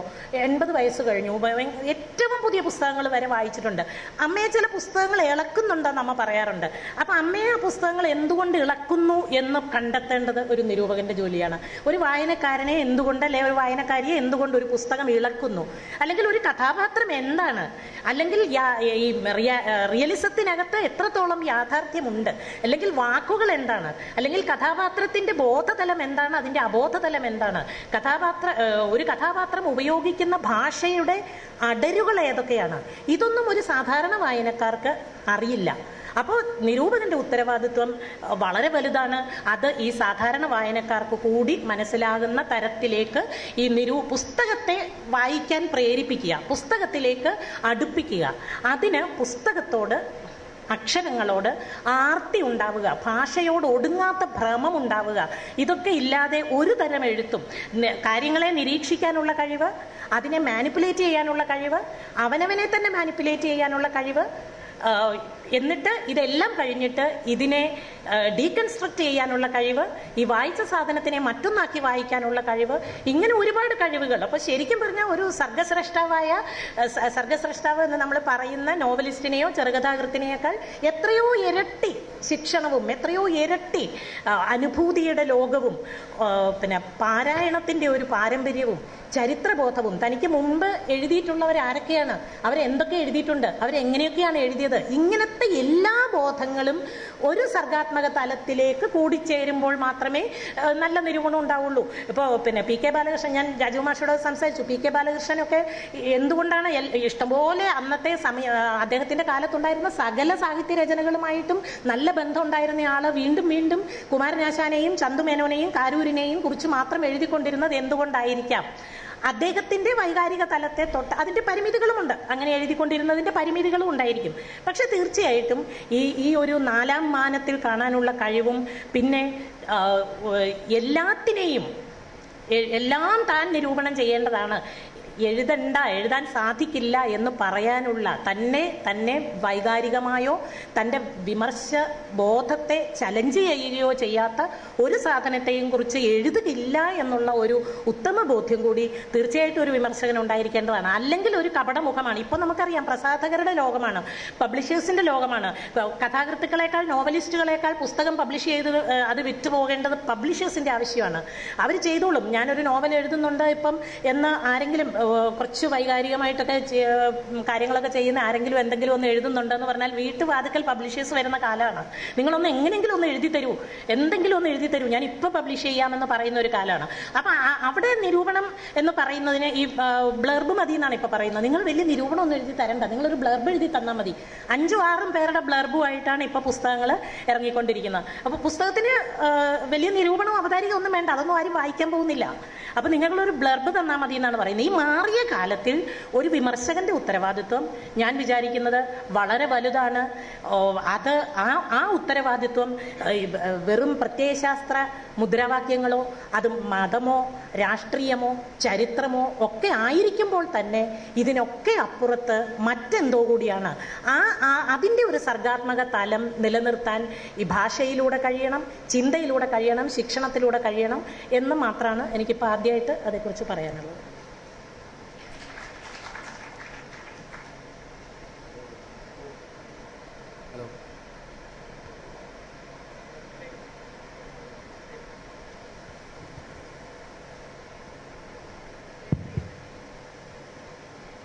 അടുത്തായി ജോർജിനെ.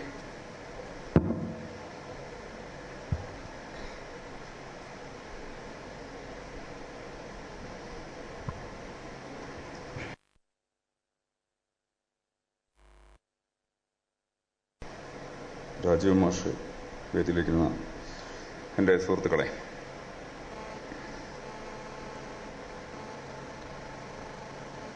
വാസ്തവത്തിൽ വളരെ സങ്കീർണമായ ഒരു വിഷയമാണ് ഇവിടെ ചർച്ചക്കെടുത്തിരിക്കുന്നതെന്നാണ് എൻ്റെ ഒരു വിചാരം.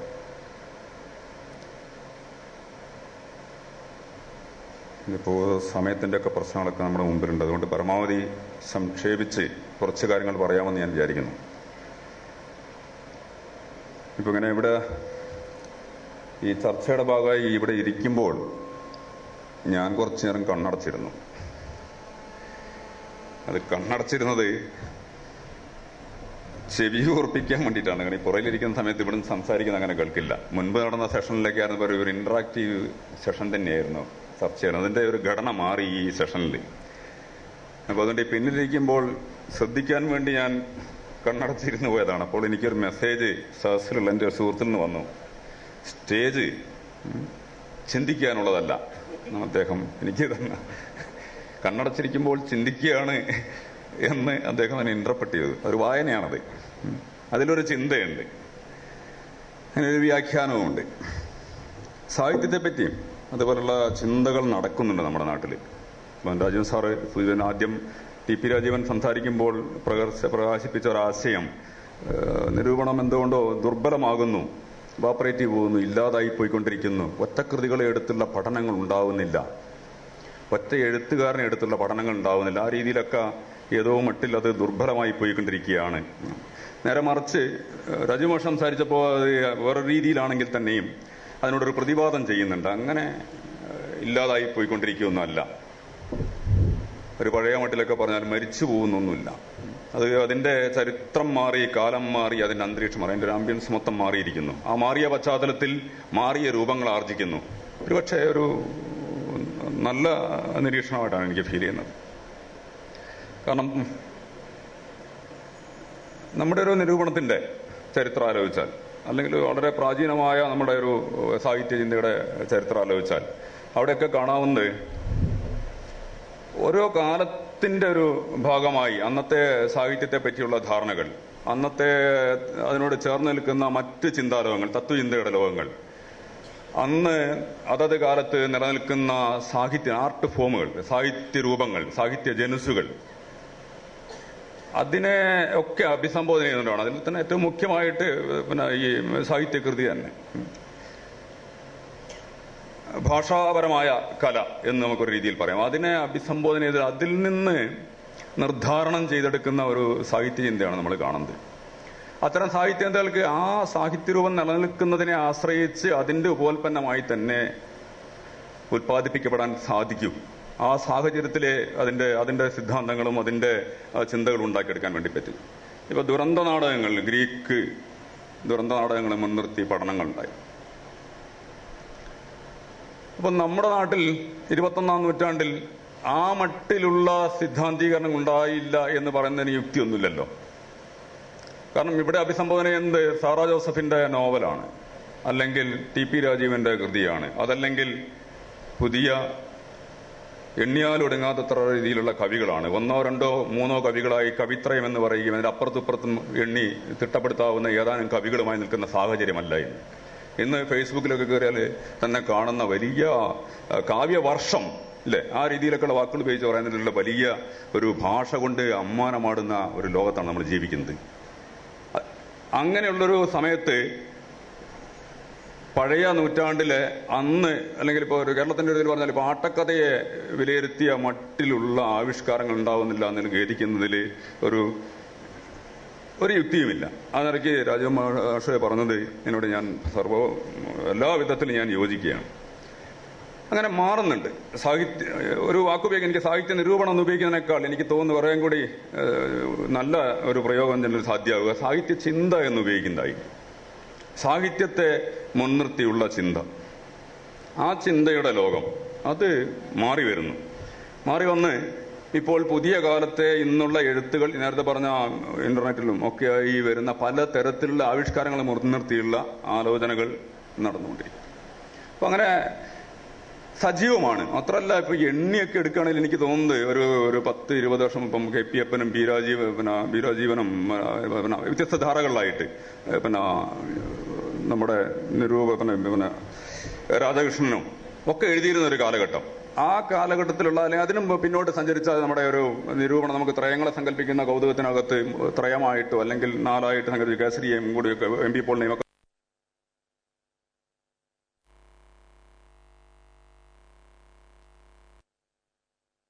കുറവായിരിക്കും തോന്നുന്നില്ല ഇപ്പോഴുള്ള സാഹിത്യത്തിലുള്ള ഇടപെടലുകളും അതിന്റെ സൃഷ്ടികളും ഉൽപ്പന്നങ്ങളും ഒക്കെ എന്ന് എനിക്ക് തോന്നുന്നത്. ധാരാളമായി അതിന്റെ ഒരു ക്വാണ്ടിറ്റേറ്റീവ്ലി വളരെ മുമ്പോട്ട് പോകുന്നത് തന്നെയാണ് എൻ്റെ ഒരു വിചാരം. പക്ഷെ വിഷയം അതല്ല. ധാരാളം ഉൽപ്പാദിപ്പിക്കപ്പെടുന്നുണ്ട്, സാഹിത്യവും ഉൽപ്പാദിപ്പിക്കപ്പെടുന്നുണ്ട്. മറുഭാഗത്ത് സാഹിത്യത്തെ സംബന്ധിച്ച കമന്റുകൾ, നിരൂപണം എന്നൊക്കെ വേണമെങ്കിൽ വിശേഷിപ്പിക്കാവുന്നതിലുള്ള കുറിപ്പുകൾ, ആസ്വാദനങ്ങളൊക്കെ നടക്കുന്നുണ്ട്. ഒരു ഉദാഹരണം ഞാൻ പറഞ്ഞാൽ, സമീപകാലത്ത് ഞാനൊരു പുസ്തകം കണ്ടു. ഒരു നോവൽ സമീപകാലത്തുണ്ടായപ്പം KP രാമനുണ്ണിയുടെ ഒരു നോവൽ, ജീവിതത്തിന്റെ പുസ്തകം. ആ പുസ്തകത്തെ പറ്റി 10-15 ആളുകൾ പഠിച്ചെഴുതിയിരിക്കുന്നു. പഠിച്ചെഴുതിയ ഒരു പുസ്തകമായി പബ്ലിഷ് ചെയ്തിരിക്കുന്നു. ധാരാളമായ ചർച്ചകൾ നടന്നിട്ടുണ്ട്. അതിന് നമുക്കറിയാം, വയലാർ അവാർഡ് കിട്ടിയ കൃതിയാണ്. അത്തരം അവാർഡുകളിൽ തന്നെയും ഉണ്ടല്ലോ ഒരുതരം ഒരു വിലയിരുത്തലും ഒരു ആസ്വാദനവും ഒരു നിരൂപണവും ഒക്കെ. അത് ഒരു കാലഘട്ടത്തിന്റെ ആ സമയത്തുണ്ടായ ഏറ്റവും മികച്ച കൃതി എന്ന് മുദ്ര ചാർത്തി കൊടുക്കുന്ന ഒരു പണിയുണ്ടല്ലോ. അതിൽ തന്നെ ഒരു വലിയ വിലയിരുത്തലുണ്ട്. ആ വിലയിരുത്തലിന്റെ കൂടുതൽ ധാരാളം പഠനങ്ങൾ ചേർന്നിട്ട്, പക്ഷെ അതുകൊണ്ട് എണ്ണത്തിൽ കുറവില്ല എന്ന് തന്നെയാണ് ശ്രദ്ധിക്കുന്നത്. മറ്റ് ഇതിനെപ്പറ്റി ഇപ്പോൾ നോവൽ പഠനങ്ങളൊക്കെ ആയിട്ട് ധാരാളം ഉണ്ടാവുന്നു. അതേപോലെ സംസ്കാര പഠനങ്ങൾ സാറ് സൂചിപ്പിച്ചു. നമ്മുടെ നിരൂപണ ചരിത്രത്തിൽ ഈ പുതിയ ഘട്ടത്തെ നമുക്ക് ഒരു നിലയ്ക്ക് തിരിച്ചു പറയാവുന്ന നമുക്ക് എന്റെയൊക്കെ ഓർമ്മകളുണ്ട് എന്നെ തിരിച്ചറിയാവുന്ന ചില ഘട്ടങ്ങളുണ്ട്. അപ്പോൾ ഈ ആധുനിക അസ്തിത്വവാദ ചിന്തകളെയൊക്കെ നമ്മുടെ സാഹിത്യത്തിൽ പരിശോധിക്കുന്ന ഒരു ഘട്ടം ഉണ്ടായിരുന്നു. യൂറോപ്യൻ അസ്തിത്വവാദ ചിന്തകൾ, കിർക്കഗോറിന്റെയൊക്കെ ചിന്തകളൊക്കെ വായിക്കുന്ന, നീഷേ ചിന്തകൾ വായിക്കുന്ന ആളുകൾ അതിവേഗം തന്നെ ഇവിടെയുള്ള നോവലുകളിൽ അതേ ചിന്തകളുടെ ആവിഷ്കാരമാണ് കാണുന്നത് എന്ന മട്ടിൽ അതിശയിച്ചുകൊണ്ടും ഒക്കെ ഇവിടുത്തെ കൃതികളെ അങ്ങനെ സ്റ്റാമ്പ് ചെയ്ത് അതിന്റെ പദാവലികൾ കൊണ്ട് അലങ്കരിച്ച് പ്രകാശിപ്പിക്കുന്ന നിരൂപണങ്ങൾ നടക്കുന്നുണ്ടായിരുന്ന ഒരു സമയത്ത്. അപ്പോൾ അത്തരം നിരൂപണങ്ങളൊക്കെ നടക്കുന്നതിന്റെ തുടർച്ചയിൽ അതിന്റെ തൊട്ട് പിന്നാലെ ഇപ്പം നേരത്തെ ഞാൻ സൂചിപ്പിച്ച മുണ്ടശ്ശേരിയുടെ ഒക്കെ നിരൂപണത്തിന്റെ, മാരാരുടെ നിരൂപണത്തിന്റെ ഒക്കെ ഒരു അടുത്ത ഒരു ഘട്ടം എന്നൊക്കെ പറയാവുന്ന, അതേ സമയത്ത് തന്നെ ബി രാജീവനും സച്ചിദാനന്ദനും TK രാമേന്ദ്രനും ഒക്കെ റെപ്രസെന്റ് ചെയ്യുന്ന ആളുകൾ മാർക്സിസ്റ്റ് ചിന്തയുടെ ഏറ്റവും പുതുക്കമുള്ള, അല്ലെങ്കിൽ അതിന്റെ ഏറ്റവും പുതിയ ഇവിടെ ലഭ്യമാകുന്ന ഏറ്റവും പുതിയ മുഖങ്ങളുമായി സംവാദത്തിൽ ഏർപ്പെട്ടുകൊണ്ട് അതിൽ നിന്ന് ലഭിക്കുന്ന ഇൻസൈറ്റ് ഉപയോഗിച്ച് കൃതികളിൽ കൂടി സഞ്ചരിച്ച് കൃതികളുടെ മറുലോകങ്ങൾ കാണിച്ചിരുന്ന ഒരു ഘട്ടവുമുണ്ട്. ആ ഒരു പീരീഡിലൊക്കെ ഒരുപക്ഷെ എനിക്ക് തോന്നുന്നു TP രാജീവനൊക്കെ സൂചിപ്പിക്കുന്നത് ആ സമയത്തൊക്കെ അവർ സൈദ്ധാന്തികമായി സ്വരൂപിച്ച ധാരണകൾ കൊണ്ട് ഈ സാഹിത്യകൃതിയുടെ ഈ ഭാഷാ വസ്തുവിന്റെ അകത്തുകൂടി സഞ്ചരിക്കുന്നുണ്ടായിരുന്നു. ആ സഞ്ചാരത്തിന്റെ അനന്തരഫലമായി ഈ സാഹിത്യ നിരൂപണം വായിക്കുന്ന ഒരു വിദ്യാർത്ഥി അല്ലെങ്കിൽ വേറൊരു വായനക്കാരൻ, അയാൾ മുമ്പ് വായിച്ച കൃതിയെയല്ല വീണ്ടും വായിക്കുന്നത്. മുമ്പ് അയാൾ വായിച്ച ഒരു കൃതി വീണ്ടും ഈ നിരൂപണം വായിച്ച ശേഷം വായിക്കുന്ന സമയത്ത് അയാൾ വേറൊരു കൃതിയായി കൂടുതൽ സമഗ്രാനുഭവങ്ങളുടെ അതിന്റെ ഒരു എക്സ്പീരിയൻസിന്റെ തലം തന്നെ വളരെ മാറിപ്പോകുന്നു. വളരെ വിചിത്രമായ അനുഭവങ്ങളാക്കി അതിനെ മാറ്റി അങ്ങനെ ഒരു ട്രാൻസ്ഫോം ചെയ്യുന്ന ഒരു തരത്തിലുള്ള ഇടപെടലായി നിരൂപണം മാറുന്നുണ്ടായിരുന്നു. ആ നിരൂപണത്തിന് ഒരു കൃതിയെ എന്താ പറയാ, ഒരു ആസ്വാദകന്റെ മുമ്പിലേക്ക് തന്നെ തിരിച്ചു കൊടുക്കുന്നത് ഒരു പുതിയ കൃതിയാക്കിയാണ്. അങ്ങനെ ഒരു ഇടപെടൽ വഴിക്ക് ഒരു നവീന കൃതിയെ സൃഷ്ടിക്കുന്ന ഒരു ഏർപ്പാട് അവർ ചെയ്തുകൊണ്ടിരുന്നു. ആ ഒരു തരത്തിലുള്ള ഇടപെടലുകൾക്ക് അപ്പോൾ വളരെ വ്യത്യസ്തമാണ്. ഞാൻ പറഞ്ഞു, ഒരുപക്ഷെ മാർക്സിസ്റ്റ് ചിന്താധാരയോടുള്ള സംവാദത്തിലാവാം, അപ്പുറത്ത് അസ്തിത്വവാദ ചിന്തയോടുള്ള സംവാദം കൊണ്ടാവാം, അതല്ലെങ്കിൽ നമ്മുടെ വളരെ പരമ്പരാഗതമായ ധ്വനിമാർഗത്തിൽ കൂടി സഞ്ചരിച്ചുകൊണ്ട് കവിതയെ നിരൂപണം ചെയ്യുന്നതാവാം. ഇതൊക്കെ ആകുമ്പോഴും അതൊക്കെ ആ കൃതിയിൽ മുമ്പ് കാണാത്ത, ഇപ്പോൾ ഒരു വളരെ ലളിതമായ ഒരു ഉദാഹരണം പറഞ്ഞാൽ നമ്മുടെ MN വിജയൻ മാഷുടെ മാമ്പഴത്തെ പറ്റിയുള്ള പഠനമൊക്കെ ആലോചിച്ചാൽ മതി. വളരെ ചെറിയ കുട്ടികൾ പഠിച്ചിരുന്ന ചെറിയ കുട്ടിക്കവിത എന്ന് ഫീൽ ചെയ്തിരുന്ന ഒരു കവിതയെ MN വിജയൻ നോക്കി അതിൽ അദ്ദേഹത്തിന് ലഭിച്ച ഈ പറയുന്ന മനഃശാസ്ത്ര ഉൾക്കാഴ്ചകൾ അത് സ്വീകരിച്ച് അദ്ദേഹം വീണ്ടും നോക്കിയപ്പോൾ അദ്ദേഹം വേറൊരു സംഗതിയാണ് കണ്ടത്. ഈ കൃതിയുടെ ആന്തരബന്ധങ്ങളിൽ എവിടെയൊക്കെയോ മാറ്റി അഴിച്ചു പണിയണ്ട, അതിൽ നമ്മൾ നോക്കിയ സ്ഥലത്ത് നിന്നല്ല നോക്കേണ്ടത്, നമ്മുടെ ഒരു തിയററ്റിക്കൽ, നമ്മുടെ ഒരു വീക്ഷണകോൺ എന്നൊക്കെ പറയുന്നത്, ആ സ്ഥലം മാറ്റിക്കളഞ്ഞു. ഈ നിരൂപണ ലേഖനം വായിച്ച ശേഷം നാം വായിക്കുന്നത് മറ്റെവിടെയോ നിന്നാണ്. അത്ഭുതകരമായ ഒരു രൂപാന്തരണത്തിൽ നമ്മൾ ഫ്രാൻസ് കാഫ്കയുടെ കഥയിൽ എന്ന പോലെ രൂപാന്തരപ്രാപ്തി ഉണ്ടായി മാറിയ മറ്റൊരു ജന്തുവിനെ പോലെ ഈ കവിതയെ നോക്കി കാണാൻ വേണ്ടി അത്ഭുതപ്പെടുത്തി കളയുന്നില്ല. അങ്ങനത്തെ അട്ടിമറികൾ ഉണ്ടായിരുന്നു. ആ തരത്തിൽ ഇടപെട്ട് അടുത്ത വായനക്കാരനെ പുതിയ പാഠം കൊണ്ട് ഭയപ്പെടുത്തുന്ന ഇടപെടലുകളായിരുന്നു. കൃതികളെ അതിസങ്കീർണമാക്കുന്ന ഒരു നിലയ്ക്കുള്ള സങ്കീർണം, ഈ ജീവിതത്തിന്റെ വളരെ പ്ലെയിനായ ആവിഷ്കാരങ്ങളെല്ലാം മറിച്ച് ഇതിനകത്ത് അതിസങ്കീർണമായി ഈ ജീവിതത്തിന്റെ പലതരം ബന്ധങ്ങളും മാനങ്ങളുണ്ട്. ഇവിടെ തൊട്ട് മുമ്പ് പുറത്തിരുന്ന് സംസാരിച്ചപ്പോൾ രാജീവ് മാഷോട് സംസാരിച്ചപ്പോൾ പറഞ്ഞൊരു പ്രയോഗമുണ്ട്, അത് ഉദ്ദേശിക്കാത്ത ചില മാനങ്ങളുണ്ട്. ജോഷി ജോസഫിന്റെ ഡോക്യുമെന്ററിയെ പരാമർശമുണ്ട് മാഷ് പറഞ്ഞതാണ്, അതിന് വേറൊരു മാനമുണ്ട്. ആ തരത്തിലുള്ള മാനങ്ങളിലേക്ക് നോക്കുന്ന വേറേതോ കോണിൽ പോയി നോക്കി കണ്ട് അത്ഭുതപ്പെടുത്തി തിരിച്ചു വരുന്നൊരു പണി ഉണ്ടായിരുന്നു.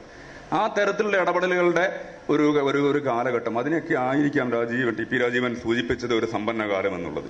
പല നിലയ്ക്ക് അതിനൊരു സമ്പന്നത നമുക്ക് പറയാവുന്നതാണ്. എം എൻ വിജയനൊക്കെ അഴീക്കോടും ഒക്കെ ഉൾപ്പെടുന്ന ആളുകൾ ഇടപെട്ടുകൊണ്ടിരുന്ന ഒരു കാലം. അതിനൊക്കെ ശേഷമാണ് പിന്നെ വളരെ നിർണായകമായ രീതിയിൽ ഒരു ടേൺ ഉണ്ടാകുന്നത്. ആ ടേണിനെ അതൊക്കെ ഞാനൊക്കെ ഒരു വിദ്യാർത്ഥി എന്ന നിലയ്ക്കൊക്കെ ജീവിതത്താൽ സാക്ഷി നിൽക്കുന്ന ആളുകളാണ്. രാജീവ് മാഷൊക്കെ അതിന്റെ ഒരു പാർട്ടാണ്. ആ സമയത്ത് സംഭവിച്ച ഒരു ടേൺ എന്ന് പറയുന്നത് ഒരു ഭാഷാശാസ്ത്രത്തോട് ഉണ്ടായ ആഭിമുഖ്യത്തിന്റെ അടിസ്ഥാനത്തിൽ നമ്മുടെ യൂറോപ്പിൽ ഡെവലപ്പ് ചെയ്തു വന്ന ഘടനാവാദവും അതിനെ തുടർന്നുണ്ടായ ചിന്താ പദ്ധതികളും ഒക്കെ ചേർന്ന ഒരു ലോകമാണ്. അത് നമ്മുടെ സാഹിത്യ പരിഗണനകളുടെ, സാഹിത്യ ആലോചനകളുടെ, സാഹിത്യ ചിന്തകളുടെ ഒരു പ്രചോദന ശക്തിയായി മാറുന്ന ഒരു ഘട്ടം. അത് ഒരു നിലയ്ക്ക് പറഞ്ഞ ഒരു വലിയൊരു ബ്രേക്ക് തന്നെ ഉണ്ടാക്കി. അതോടുകൂടി നമുക്ക് ഉറപ്പിച്ചു പറയാൻ വേണ്ടി പറ്റി ഇത് അങ്ങനെ അവിടെ വെച്ചാണ് ഈ പറയുന്ന കർത്തൃകേന്ദ്രിതമല്ലാത്ത വായനയൊക്കെ ഉണ്ടാകുന്നത്. അയാളുടെ ആവിഷ്കാരമായി കാണുന്ന അത്ര സ്വകാര്യ ദുഃഖങ്ങളോ കാര്യങ്ങളൊന്നും അല്ലാതായി കാണുന്ന, അതിനെ ഒരു സാംസ്കാരിക ഉൽപ്പന്നം എന്ന് കാണുന്ന തരത്തിലുള്ള സമീപനം. അങ്ങനെ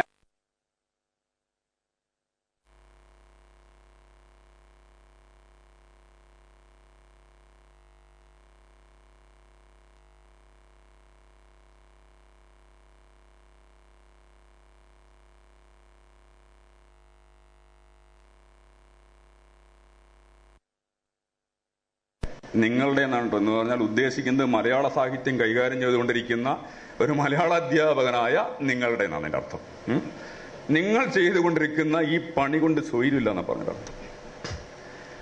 ഈ സാംസ്കാരിക പഠനത്തിന്റെ ഈ മാറ്റങ്ങളൊക്കെ അത് ഈ സാഹിത്യത്തിന്റെ ലോകത്തിന്റെ പുറത്തൊന്നുമല്ല. രാഷ്ട്രീയമായാലും മറ്റെല്ലാ വിഷയങ്ങളായാലും സാമൂഹികവും സാംസ്കാരികവും നരവംശാസ്ത്രവും ഘടനയൊക്കെ അന്വേഷിക്കപ്പെടേണ്ടതും പഠിക്കപ്പെടേണ്ടതൊക്കെ തന്നെയാണ്. അതുകൊണ്ട് തന്നെ ഈ സിദ്ധാന്തങ്ങളുടെ ഉൾക്കാഴ്ചകൾ എന്ന് പറയുന്നത് മഹത്തായ ഉൾക്കാഴ്ചകളായി സ്വീകരിക്കുന്നത് വലിയൊരു സംവാദമുണ്ടാക്കും. ആ സംവാദം വഴിക്ക് സാഹിത്യത്തെ പരാവർത്തന സ്വഭാവത്തിൽ, അതല്ലെങ്കിൽ ഏതെങ്കിലും ഒന്നോ രണ്ടോ ലഭ്യമായ സിദ്ധാന്തങ്ങളുടെ, പിന്നെ യൂറോപ്പിൽ ഒരുപക്ഷെ എത്രയോ മുമ്പോട്ട് പോയിരിക്കുന്ന ചിന്തകളുടെ മുമ്പുള്ള ചിന്തകളുടെ മാതൃകയിൽ ഇവിടെ പാഠങ്ങൾ സൃഷ്ടിക്കുന്ന വായനയിൽ നിന്ന് വിമുക്തമാക്കും. അതുകൊണ്ട് പുതിയ ചിന്ത, പുതിയ വായന എന്നൊക്കെ പറഞ്ഞുകൊണ്ട് അങ്ങനെയൊക്കെയുള്ള ചില മുദ്രാവാക്യങ്ങൾ മുന്നോട്ട് വെച്ചുകൊണ്ട് ചില പ്രോഗ്രാമുകൾ പോലും സംഘടിപ്പിക്കുന്ന ഭാഗമായിരിക്കാൻ എനിക്കും കഴിഞ്ഞിട്ടുണ്ട്. അതിന്റെ ഭാഗമായിരുന്നു ബി രാജീവനും.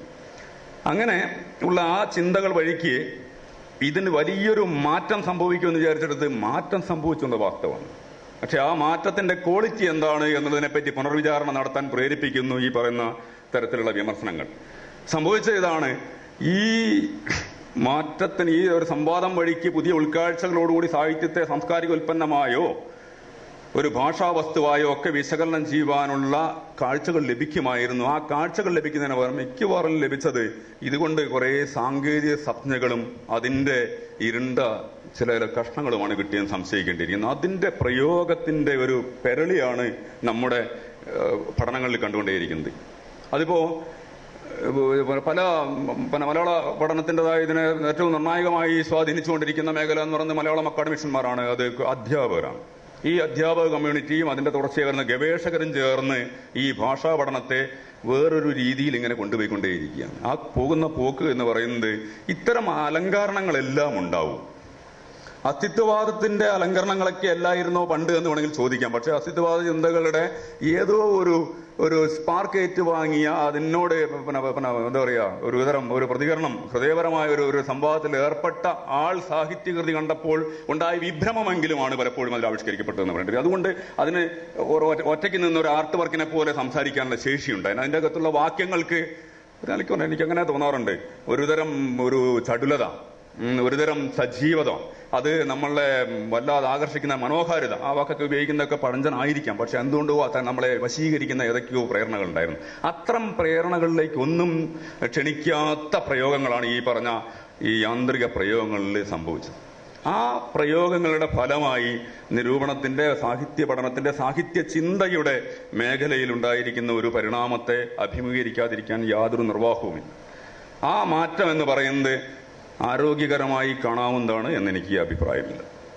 ആ വഴിക്കാണ് പോകുന്നതെങ്കിൽ, ആ തരത്തിലാണ് കാര്യങ്ങളെ ഗ്രഹിക്കുന്നതെങ്കിൽ സാഹിത്യകൃതിയുടെ ഒരു ഉദ്ഗ്രഥനാത്മകമായ എക്സ്പീരിയൻസിൻ്റെതായ ഒരു ലോകത്തെ അഭിസംബോധന ചെയ്യാൻ വേണ്ടി അത് പ്രാപ്തമാവില്ല. മറിച്ച് എന്റെ കയ്യിലുള്ള ചില സംജ്ഞകളെ ഈ പറയുന്ന ഇവിടെയുള്ള കൃതികളുടെ മുകളിൽ മുദ്ര വെക്കാനേ കഴിയും. അങ്ങനെ മുദ്ര വെക്കുന്നതിന്റെ ആ മുദ്ര ചാർത്തി കിട്ടാവുന്ന രീതിയിൽ സാഹിത്യരചന നടക്കുന്നതാണ് ഏറ്റവും വലിയ വിപത്തായി നമ്മുടെ നാട്ടിൽ സംഭവിക്കുന്ന മാറ്റം. സാഹിത്യ ചിന്ത മുന്നിൽ നടന്ന് നിങ്ങൾ വരൂ, ഞാൻ ഇന്ന മുദ്ര നിങ്ങൾക്ക് ചാർത്തിത്തരും എന്ന രീതിയിലൂടെ സൈദ്ധാന്തികം നിൽക്കുകയാണ്. അയാളുടെ കയ്യിലുള്ളത് യൂറോപ്പിൽ നിന്ന് വാങ്ങിയ കാര്യങ്ങളാണ്. അയാൾ ഒരിക്കലും ഒരു ചിന്തയ്ക്കും തയ്യാറാവുന്നില്ല ആളാണ് എന്റെ ക്രിറ്റിസിസം. അങ്ങനെ സാഹിത്യ ചിന്ത അസ്തമിച്ചു വരിക്കുന്നു. ഈ പറഞ്ഞ മുദ്രകൾ ചാർത്തി കൊടുക്കുന്ന, ചില സ്റ്റാമ്പ് ചെയ്തു കൊടുക്കാൻ വേണ്ടിയുള്ള സീലുമായി നിൽക്കുന്ന, മുദ്ര അടിച്ചു കൊടുക്കുന്ന കുറച്ച് ആളുകളുടെ സാന്നിധ്യം മാത്രമേ ഉണ്ടാവുന്നുള്ളൂ ഒരു ഭാഗത്ത്. അവർ ഈ പറയുന്ന നിങ്ങൾ എഴുതിക്കൊണ്ടുവരും അതിന് പരിസ്ഥിതി സൗന്ദര്യശാസ്ത്രത്തിന്റെ മുദ്ര ഞാൻ ചാർത്തി തരും. അപ്പൊ അതിന്റെ ഒരു കാറ്റഗറിയിൽ ഇങ്ങനെയാണോ മറ്റു നാടുകളിൽ എന്ന് പറയാനുള്ള വിജ്ഞാനം എനിക്കില്ല. മലയാളത്തിലാണ് ആകെ ഒരു ഭാഷയിൽ എനിക്ക് സാമാന്യ കമാനുള്ളത്. ഈ ഭാഷയിൽ കാണുന്നത് ഇങ്ങനെയാണ്.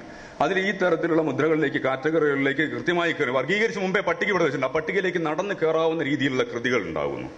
അപ്പോൾ അത് സ്ത്രീവാദ, ഇപ്പോൾ സാർ സൂചിപ്പിച്ചു സ്ത്രീവാദ ചിന്ത. ഈ ചിന്ത തീർച്ചയായിട്ടും സാഹിത്യത്തിന്റെ മുന്നിൽ ചോദിക്കപ്പെടേണ്ട ചോദ്യം തന്നെയാണ്.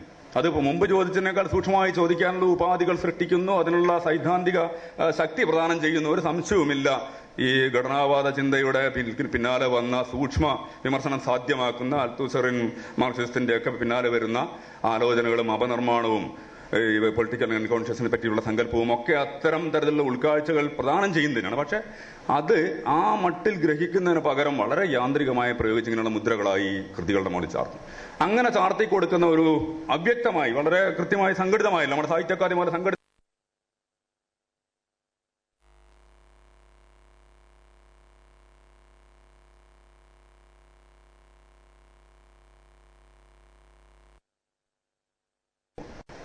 ലിറ്ററേച്ചറിനെ സെൻസ് ചെയ്യണം. സാഹിത്യ ജനുസുകളെ തിരിച്ചറിയാനുള്ള ശേഷി പോലും നഷ്ടപ്പെട്ടു പോകുന്നുണ്ടോ എന്ന് എനിക്ക് സംശയമുണ്ട്. ഞാൻ തുടക്കത്തിൽ സൂചിപ്പിച്ച പോലെ ഒരു അതത് കാലത്തെ കൃതികളെ മുൻനിർത്തിയാണ്, ആലോചനകളിൽ നിന്നാണ് സാഹിത്യ സിദ്ധാന്തങ്ങൾ രൂപപ്പെടുന്നത്. ഇപ്പൊ നോവൽ എന്ന് പറയുന്ന ഒരു സാഹിത്യം, ഡോസ്റ്റോവ്സ്കിയുടെ നോവലുകളെ ആശ്രയിച്ച് മിഖാൽ ബാഖ്റ്റിന്റെ ചിന്തകൾ ഉണ്ടാകുന്നത്. ആ ചിന്തകൾ പരിചയിക്കുന്നത് നമ്മുടെ നോവലിനെ പറ്റി കൂടുതൽ അടുത്തറിയാൻ വേണ്ടി നമ്മളെ സഹായിക്കേണ്ടതാണ്, ഒരു സംശയവുമില്ല. മുമ്പില്ലാത്ത രീതിയിൽ അറിയാൻ വേണ്ടി സഹായിക്കണം. നോവലിന്റെ ഭാഷ എന്ന് പറയുന്നത് എങ്ങനെയാവണം എന്നുള്ളതിനെ പറ്റി ആലോചനകൾ പ്രേരിപ്പിക്കും. ഒരു സാഹിത്യ ജനസിന്റെ സൂക്ഷ്മ സവിശേഷതകളെ തിരിച്ചറിയാൻ വേണ്ടിയുള്ള പ്രാപ്തി നൽകുന്ന ചില അന്തർജ്ഞാനങ്ങൾ ഉണ്ടാക്കുന്നുണ്ട്, ചില ഉൾക്കാഴ്ചകൾ നൽകുന്നുണ്ട് ആ ലോകം. പക്ഷെ അത് സ്വീകരിച്ചാൽ നമ്മുടെ സാഹിത്യത്തിന്റെ അകത്ത് നടക്കുന്ന പല ചർച്ചകളിലും പറയുന്ന പല നോവലുകളുടെയും ഭാഷയൊക്കെ ചർച്ച ചെയ്യേണ്ടി വരും പലപ്പോഴും. അത്തരം ചർച്ചകൾ നടക്കുന്നേയില്ല. നോവലിന്റെ ഭാഷയിൽ നമ്മുടെ ഒരു നോവലിന്റെ ആമുഖത്തിൽ ഞാൻ കണ്ട അത്ഭുതകരമായ ഒരു കാര്യം എന്ന് പറയുന്നത്, ആ നോവലിന്റെ തുടക്കത്തിൽ അദ്ദേഹം ഒരു ആത്മകഥാപരമായ കുറിപ്പെടുന്നു. ആ കുറിപ്പിൽ അദ്ദേഹം പറയുന്നത്, അദ്ദേഹം തന്നെ നിരൂപണം നടത്തുന്നത് പോലെ ഒരു കുറിപ്പെടുന്നു തന്റെ നോവലിനെ പറ്റിയുള്ള ഒരു ആത്മവിശ്വാസത്തോടുകൂടി. ആത്മവിശ്വാസത്തിന് തെറ്റായി ഒന്നും കാണുന്നില്ല.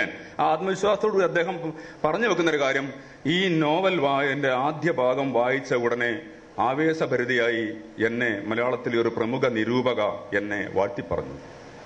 അദ്ദേഹം ഓരോ വാക്യങ്ങളിലുമുള്ള ധ്വനികളെപ്പറ്റി എന്നോട് പറഞ്ഞ് എന്നെ ആനന്ദിപ്പിച്ചു എന്നാണ്.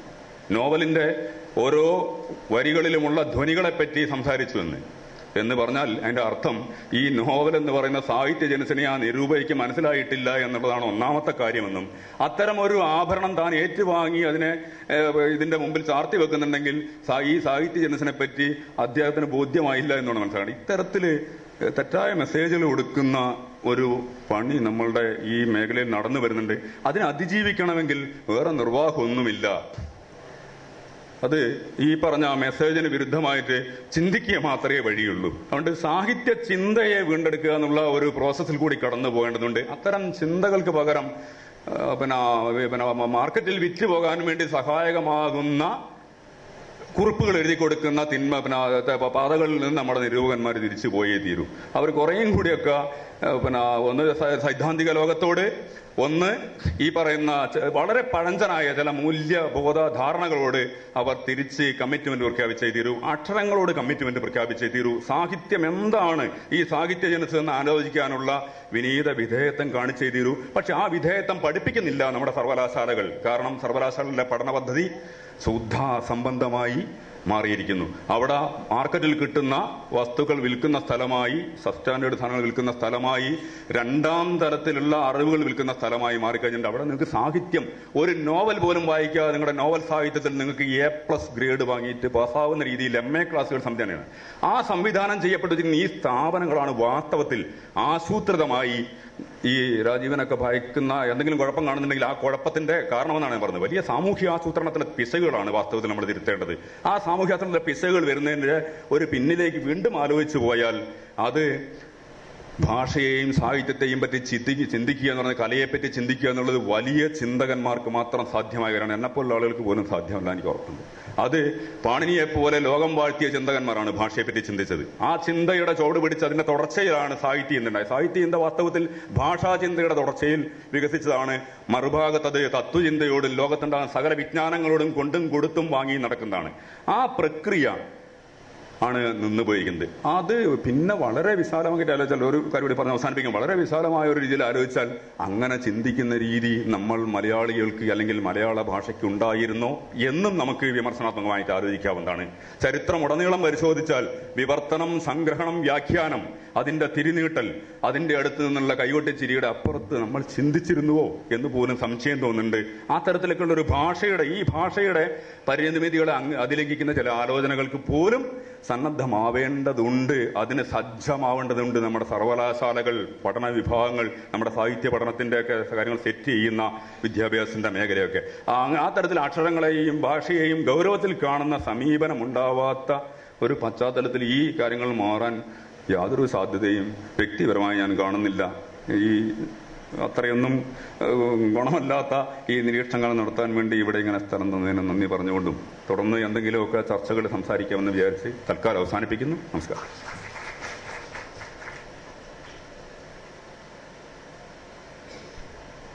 ദിലീപ് രാജിനെ ക്ഷണിച്ചു.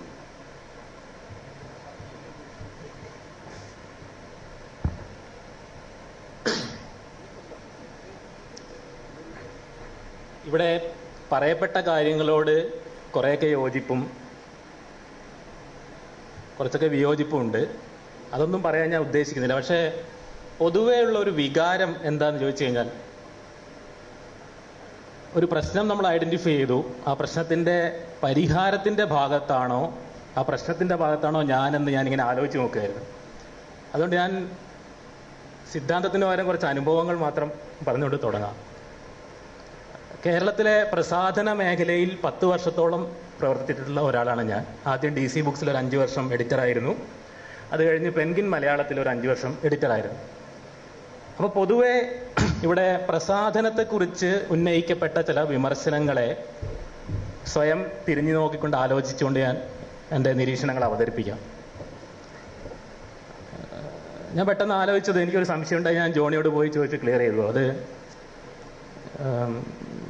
ഈ പറയുന്ന ചിന്തയുടെയൊക്കെ ഒരു സജീവമായ കാലഘട്ടത്തിൽ അതിൻ്റെ മുൻനിരയിൽ ഉണ്ടായിരുന്ന ശ്രീ ചിന്ത രവീന്ദ്രൻ എന്ന് നമ്മൾ വിളിക്കുന്ന രവീന്ദ്രൻ, മരിച്ചുപോയ അദ്ദേഹം പറഞ്ഞ ഒരു കാര്യം, മുമ്പൊക്കെ വീട്ടിൽ ഒരു പ്രസാധകന്റെ ഫോൺ വന്നാൽ അതെനിക്കായിരിക്കും എന്ന ആത്മവിശ്വാസത്തിൽ ഞാൻ അറ്റൻഡ് ചെയ്യും. അപ്പോൾ ഇപ്പോൾ വരുന്ന ഫോൺ മുഴുവൻ പുള്ളിയുടെ മദറിൻലോ ആയിട്ടുള്ള ദേവകി നിലയങ്കോടിനെ അന്വേഷിച്ചുകൊണ്ടാണ്. അപ്പോൾ അത് ഈ പ്രസാധനത്തിൽ സംഭവിച്ചിട്ടുള്ള ഒരു മാറ്റത്തിൻ്റെ സൂചകമായിട്ട് നമുക്ക് എടുക്കാം. എന്ന് വെച്ചാൽ നമ്മൾ ഒരുപാട് വിവർത്തനങ്ങൾ ചെയ്തിട്ടുള്ള ഒരു സമൂഹമാണ്. സ്വാതന്ത്ര്യ സമരത്തിൻ്റെയൊക്കെ പശ്ചാത്തലത്തിൽ ബംഗാളിൽ നിന്നും പഞ്ചാബിൽ നിന്നുമൊക്കെ നോവലുകൾ മലയാളത്തിലേക്ക് കൊണ്ടുവന്നതിനെക്കുറിച്ച് വളരെയധികം അഭിമാനം പുലർത്തുന്ന ഒരു സമൂഹമാണ്. അതിൽ സത്യമുണ്ട്. ആ ദേശീയ പ്രസ്ഥാനം എന്ന് പറയുന്നത് ഇവിടെ പറഞ്ഞതുപോലെ ഒരു പ്രത്യേക സാഹചര്യത്തിൽ നടന്നതാണ്. ഒരു ആത്മകഥ എഴുതണമെങ്കിൽ ചുരുങ്ങിയത് മഹാത്മാഗാന്ധിയെങ്കിലും ആവണം എന്ന് കരുതുന്ന മഹത്തായ ജീവിതമുള്ളവരാണ് ആത്മകഥകൾ എഴുതുന്നത് എന്ന് വിചാരിച്ച ഒരു കാലഘട്ടമാണ്. പക്ഷെ ഇപ്പോൾ കാലം മാറി. ഏത് ജീവിതത്തിനും വിലയുണ്ടെന്നും ആ ജീവിതാനുഭവങ്ങൾ കുറിച്ചിടുന്നത് ആത്മകഥ എഴുതാൻ പ്രാപ്തിയുള്ളതാണെന്നും, ആത്മകഥ എന്ന് പറയുന്ന ഒരു ജനുസിനെ തന്നെ അതിൻ്റെ ആഢ്യത്വം മുഴുവൻ ഇല്ലാതാക്കി കളഞ്ഞുകൊണ്ട് പുതിയ ഒരു കൂട്ടം ആളുകൾ ആത്മകഥകളുമായിട്ട് രംഗത്ത് വന്നു. അതിൽ ആ കുറ്റത്തിൽ പങ്കാളിയായിട്ടുള്ള ഒരാൾ തന്നെയാണ് ഞാൻ. എന്ന് വെച്ചാൽ DC ബുക്സിൽ ജോലി ചെയ്യുമ്പോൾ പച്ചക്കുതിര എന്ന് പറയുന്ന ഒരു സാംസ്കാരിക വിമർശന മാസിക എന്നൊക്കെ വിളിക്കാവുന്ന, അതിനങ്ങനെ വിളിക്കേണ്ട കാര്യമൊന്നുമില്ല. അതിനകത്ത് ഈ ഒരു വാക്ക് തന്നെ, ഞങ്ങളൊരു ഴാനർ തന്നെ അതിനകത്ത് ഉൽപ്പാദിപ്പിച്ചു, പുതുതായിട്ട് ഉണ്ടാക്കി. അത് ഞാനിപ്പോൾ മറന്നു, അനുഭവ കഥനം എന്ന് പറഞ്ഞിട്ടാണ്. അപ്പോൾ അതിൻ്റെ ഉദ്ഘാടന ലക്കത്തിൽ തന്നെ നളിനി ജമീലയായിട്ടുള്ള ഒരു ഇൻ്റർവ്യൂ ഉണ്ടായിരുന്നു. അതിനുശേഷം നളിനി ജമീലയുടെ പുസ്തകവും ഇറങ്ങി. അപ്പോൾ എനിക്ക് നല്ല ഓർമ്മയുണ്ട്, എം മുകുന്ദനെ പോലുള്ള ഒരു എഴുത്തുകാരൻ നടത്തിയൊരു പ്രസ്താവന. ഇനി കേരളത്തിൽ എന്ന് വെച്ചാൽ നമ്മൾ പൊതുവെ എല്ലാം നശിച്ചു എന്നൊക്കെ പറയുന്ന അതേ ഒരു ടോണിലാണ്. ഇനി കേരളത്തിൽ ഏറ്റവും കൂടുതൽ വിൽക്കപ്പെടുന്ന സാഹിത്യകൃതികൾ എഴുതാൻ പോകുന്നത് കള്ളന്മാരും കൊള്ളക്കാരും ഒക്കെ ആയിരിക്കും അദ്ദേഹം വിലപിക്കുകയുണ്ടായി. അപ്പോൾ ആ വിലാപം വളരെ ആത്മാർത്ഥമായിട്ടുള്ളൊരു വിലാപമാണ്. അദ്ദേഹം അതൊരു ഇന്റർവ്യൂവിൽ പറഞ്ഞ കാര്യമാണ്. ആ വിലാപം കപടമാണെന്ന് ഞാൻ വിചാരിക്കുന്നില്ല. ആ വിലാപം ഒരു ആത്മാർത്ഥമായ വിലാപമാണ്. എന്തൊക്കെയോ ഇല്ലാതായി പോകുന്നു, എന്തിൻ്റെയൊക്കെയോ മഹത്വം ഇല്ലാതായി പോകുന്നു, വേറെ എന്തൊക്കെയോ അവിടെ കയറി വരുന്നു, വേറെ ഒരു പുതിയ കൂട്ടം എഴുത്തുകാർ വരുന്നു. എഴുത്തുകാരൻ എന്ന് പറയുന്ന ആ സ്ഥാനത്തേക്ക് ആർക്കും കടന്നു വരാം. എഴുതുന്ന ആരും എഴുത്തുകാരാണല്ലോ, അല്ലാതെ എഴുത്തുകാരന് വേറെ നിർവചനമൊന്നുമില്ല. എഴുത്തുകാരനാവൻ അങ്ങനെ പ്രത്യേക യോഗ്യതയൊന്നുമില്ല. കള്ളനും കൊള്ളക്കാരനും ഒക്കെ ഷെനയെ പോലുള്ള ആളുകളൊക്കെ ആരായിരുന്നു നോക്കി നമുക്ക് മനസ്സിലാവും. അപ്പോൾ എഴുതാൻ അങ്ങനെ പ്രത്യേകിച്ച് യോഗ്യതയൊന്നും ആവശ്യമില്ല.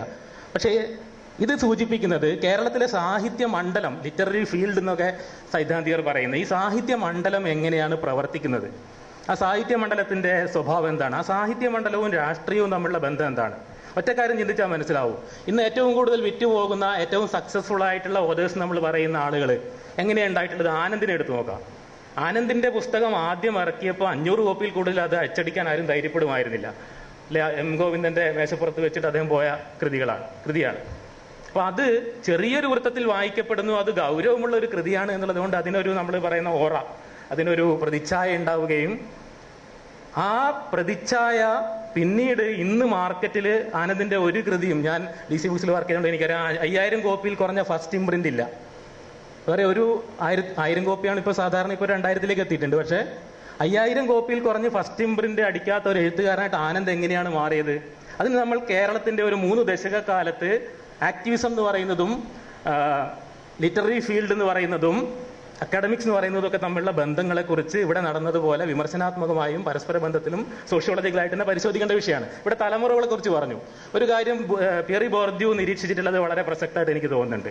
കാരണം നമ്മൾ തലമുറകൾ എന്ന് പറയുമ്പോൾ സിനിമയിലും അതുപോലെ സാംസ്കാരിക മണ്ഡലത്തിലെ മേഖലകളിൽ പെട്ടെന്ന് വേണമെങ്കിൽ നമ്മൾ പഴയ തലമുറയായി പോവാം. പുതിയൊരു മൂവ്മെന്റ് വന്നാൽ, ഫെമിനിസം വന്നാൽ, അതുകൊണ്ട് സാഹിത്യകാരന്മാർ എപ്പോഴും എന്ത് പുതിയ മൂവ്മെന്റ് വന്നാലും അതിന്റെ മുമ്പിൽ പോയി നിൽക്കാൻ ശ്രമിക്കും. ബോർദ്യൂ അങ്ങനെ മാത്രമല്ല പറയുന്നത്, സിനിമയിലൊക്കെ പ്രത്യേകിച്ചും എത്ര വയസ്സായാലും ചെറുപ്പക്കാരെ പോലെ ഡ്രസ്സ് ചെയ്യാൻ സംവിധായകരൊക്കെ എന്തുകൊണ്ട് ശ്രമിക്കുന്നു. ഒരു ക്യാപ്പ് വെക്കുന്നത്, ഒരു ജീൻസിന്റെ ഷർട്ട് ഇടുന്നതൊക്കെ എന്തുകൊണ്ടാണ്? കാരണം നമ്മൾ പഴയ തലമുറയായി പോവാതിരിക്കാൻ ഉള്ള ഒരു ശ്രമമുണ്ട്. എപ്പോൾ വേണമെങ്കിലും നമ്മൾ പഴയ തലമുറയാവാം പുതിയൊരു കൂട്ടം ആളുകൾ വന്നാൽ. അപ്പൊ ഈ ഒരു ടെൻഷൻ ഉണ്ട് ഇതിനകത്ത്. ഇങ്ങനെയുള്ള ഒരു ബലതന്ത്രത്തിലൂടെയാണ്. അതുകൊണ്ട് എപ്പോഴും പുതിയ ആക്ടിവിസ്റ്റ് സാമൂഹ്യ പ്രസ്ഥാനങ്ങൾ ഒരു സമൂഹത്തിൽ ഉണ്ടായാൽ അതുമായി ബന്ധപ്പെട്ട എഴുത്തിന്റെ മണ്ഡലത്തിലുള്ള മാറ്റങ്ങളെ കുറിച്ച് നോക്കുമ്പോൾ ഒരു കാലത്ത് വിറ്റുപോവില്ല എന്ന് വിചാരിച്ചത് കൊണ്ട് മാത്രം വിലയുണ്ടായ പുസ്തകങ്ങളാണ് ഇന്ന് വിറ്റുകൊണ്ടിരിക്കുന്നത്. എത്ര എഴുത്തുകാരൻ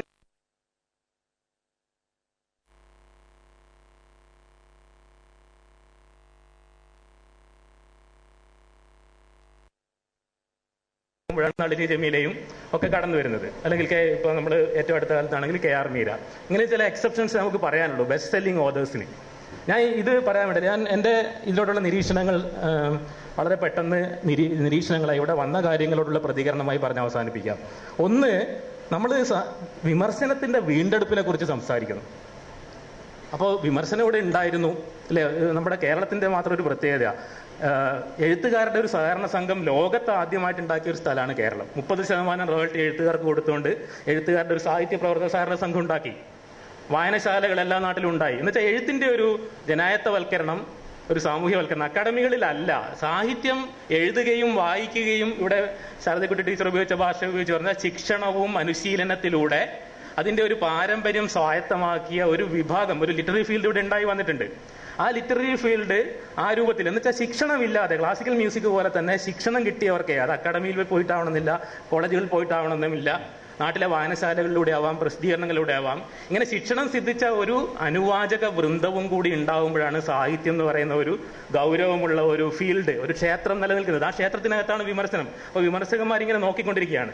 അപ്പോൾ വളരെ റിഗറസ് ആയിട്ട് വിമർശകന്മാരുടെ നോട്ടത്തിന് കീഴിൽ, അനുവാചകരുടെ ശിക്ഷണം കിട്ടിയ അനുവാചകരുടെ ഒരു നോട്ടത്തിന് കീഴിലുള്ള ഒരു മേഖലയായിട്ട് സാഹിത്യം അതിൽ നിന്ന് മാറിപ്പോയിട്ടുണ്ട്. അത് നല്ലതിനാണോ ചീത്തയ്ക്കാണോ? ഞാൻ എൻ്റെ അനുഭവത്തിലേക്ക് തന്നെ തിരിച്ചു വരാം. ഈ പച്ചക്കുതിര എന്ന് പറയുന്ന സാംസ്കാരിക പഠന മാസിക ഇറക്കിയപ്പോൾ അതിന്റെ എഡിറ്റോറിയൽ ബോർഡ് ഞങ്ങളെടുത്തൊരു തീരുമാനം, ഇതിൽ സാഹിത്യം വേണ്ട എന്നുള്ളതായിരുന്നു. DC ബുക്സ് പോലൊരു സ്ഥാപനത്തിൽ നിന്നുകൊണ്ട് എടുത്തൊരു തീരുമാനമാണ്. അപ്പൊ 2 വർഷക്കാലം അങ്ങനെ പോയപ്പോൾ ഞാൻ പറഞ്ഞു വന്ന ചോദ്യം അതാണ്. ഇവിടെ വിമർശനം ഉണ്ടായിരുന്നു, അത് വീണ്ടെടുക്കണം. ഇവിടെ സാഹിത്യം ഉണ്ട്, ഇവിടെ സാഹിത്യം മാത്രമേ ഉള്ളൂ, വേറൊന്നും വേണ്ടേ? നമുക്ക് സാമൂഹ്യ ശാസ്ത്രങ്ങൾ വേണ്ടേ? ഇവിടെ തത്വചിന്ത വേണ്ടേ? എന്തുകൊണ്ടാണ് നമ്മുടെ സമൂഹത്തിൽ, ഇപ്പം ബംഗാളിനെ എടുത്തു നോക്കാം, ബംഗാളിൽ നമ്മൾ ഇന്ന് പുറത്തറിയുന്ന പാർത്ഥ ചാറ്റർജിയെ പോലുള്ള ആളുകളൊക്കെ അവരുടെ ആദ്യത്തെ ഒറിജിനലായിട്ടുള്ള മൗലികമായ എഴുത്ത് നടത്തുന്നത് ബംഗാളിയിലാണ്. അത് പ്രസിദ്ധീകരിക്കാനുള്ള പ്രസിദ്ധീകരണങ്ങൾ അവിടെയുണ്ട്. അതിനെ ഒരാൾ എഴുതിയാൽ അതിനെ വിമർശിച്ച് ഇന്ററാക്ട് ചെയ്യാൻ തയ്യാറായിട്ടുള്ള ഒരു അക്കാഡമിക സമൂഹം അവിടെയുണ്ട്. അത്തരത്തിലൊരു ഇന്ററാക്ഷൻ ഉണ്ട്, പാരസ്പര്യമുണ്ട്. അങ്ങനെയുള്ള കൃതികളാണ് ഇംഗ്ലീഷിലേക്ക് ട്രാൻസ്ലേറ്റ് ചെയ്തിട്ട് നമ്മൾ പിന്നീട് വായിക്കുന്നത്. അപ്പോൾ ഇവിടെ എന്തുകൊണ്ട് തത്വചിന്ത ഉണ്ടാവുന്നില്ല? ഇവിടെ എന്തുകൊണ്ട് സാമൂഹ്യ ശാസ്ത്ര സംബന്ധമായ എഴുത്തുണ്ടാവുന്നില്ല? 2 വർഷക്കാലം കൊണ്ട് ഏതാണ്ട് ഒരു 100-ലധികം ചെറുപ്പക്കാർ, നമ്മുടെ യൂണിവേഴ്സിറ്റികളിൽ പഠിക്കുന്നവരൊക്കെ, മലയാളത്തിൽ അധ്യാപകരൊക്കെ സാഹിത്യം ഉൾപ്പെടെയുള്ള വിഷയങ്ങളെക്കുറിച്ച് സാഹിത്യരചനകളല്ലാതെയുള്ള എഴുത്ത് ഇതിനകത്ത് നടത്തി. പക്ഷേ നമ്മുടെ ലിറ്റററി എസ്റ്റാബ്ലിഷ്മെന്റ്, കേരളത്തിലെ സാഹിത്യം എന്ന് പറയുന്ന വ്യവസ്ഥാപിതത്വം അതിനോട് നടത്തിയ ചെറുത്തുനിൽപ്പ് അനുഭവിച്ചിട്ടുള്ള, അതിന്റെ ഫലമായിട്ട് തൊഴിൽ നഷ്ടപ്പെട്ടിട്ടുള്ള ഒരാളാണ് ഞാൻ. എന്ന് വെച്ച് കഴിഞ്ഞാൽ രവി DC എന്ന് പറയുന്ന എൻ്റെ ബോസ് എപ്പോഴും എന്നോട് വിളിച്ചിട്ട് കത്തുകൾ കാണിച്ചു തരും. നമ്മുടെ എഴുത്തുകാർ എഴുതിയിട്ടുള്ളതാണ്. DC കിഴക്കേമുറിയെ പോലുള്ള ഒരു മഹാൻ തുടങ്ങിയ സ്ഥാപനം ഇപ്പൊ എവിടെ വന്ന് നിൽക്കുന്നു? ഈ പറഞ്ഞ പോലെ കള്ളന്മാരും കൊള്ളക്കാരും ഒക്കെ അല്ലേ ഇപ്പൊ ഇതിനകത്ത് എഴുതുന്നത് എന്ന മട്ടിൽ ദിവസവും ഫോൺ ചെയ്ത് വിളിച്ചും കത്തെഴുതിയും പ്രതിഷേധിക്കുന്ന ഒരു ലിറ്റററി എസ്റ്റാബ്ലിഷ്മെന്റ് ഇവിടെ ഉണ്ട്.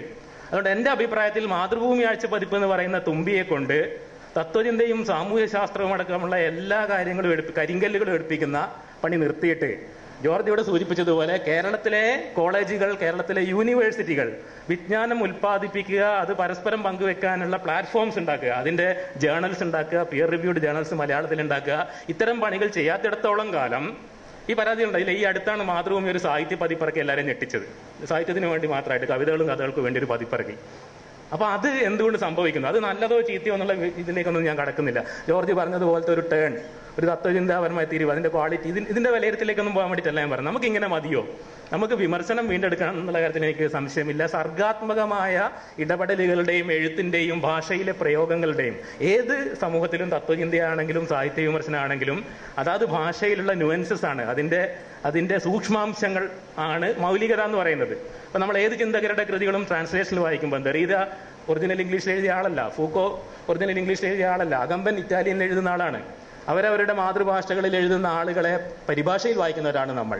അപ്പൊ എന്തുകൊണ്ട് ഇതിന്റെ എക്കാലത്തെയും ഉപഭോക്താക്കളായിട്ട് എല്ലാ കാലത്തും നിന്നാൽ മതിയോ? ഇപ്പൊ ഇവിടെ സൂചിപ്പിച്ച ഒരു വ്യതിയാനം വളരെ വ്യക്തമാണ്. പ്രൊഡക്ഷൻ എന്നതിൽ നിന്നും റിസപ്ഷനിലേക്ക് ശ്രദ്ധ മാറിയിട്ടുണ്ട്. വായനകളാണ് റിസപ്ഷൻ, വായനക്കാരുടെ സാധ്യതകളാണ്. അല്ലാതെ ഇത് പ്രൊഡ്യൂസ് ചെയ്യുന്ന ഡയറക്ടേഴ്സിന്റെ, എഴുത്തുകാരുടെ, അവരുടെ പോയിന്റിൽ നിന്നുമാണ് ഈ സ്വാഭാവികമായിട്ടും കൃതികൾക്ക് പഴയതുപോലുള്ള റിസപ്ഷൻ ഇല്ല, കൃതികളെ കുറിച്ചുള്ള ചർച്ചകളില്ല. അത് ഉണ്ടാവേണ്ടത് തന്നെയാണുള്ള അഭിപ്രായമാണ് എനിക്കുള്ളത്. അത് ഉണ്ടാക്കേണ്ട പണി എടുക്കേണ്ടത്. പക്ഷേ ഈ എല്ലാ പണികളും കൂടി ഒരു മാസികയോ, ഈ എല്ലാ പണികളും കൂടി കേരളത്തിലെ കോളേജ് അധ്യാപകരോ ചെയ്യണമെന്ന് വിചാരിക്കുന്നത് കേരളത്തെ പോലുള്ളൊരു സമൂഹത്തിന് തന്നെ നല്ലതല്ല എന്നുള്ള അഭിപ്രായം തന്നെയാണ് എനിക്കുള്ളത്. പ്രത്യേകിച്ച് UGC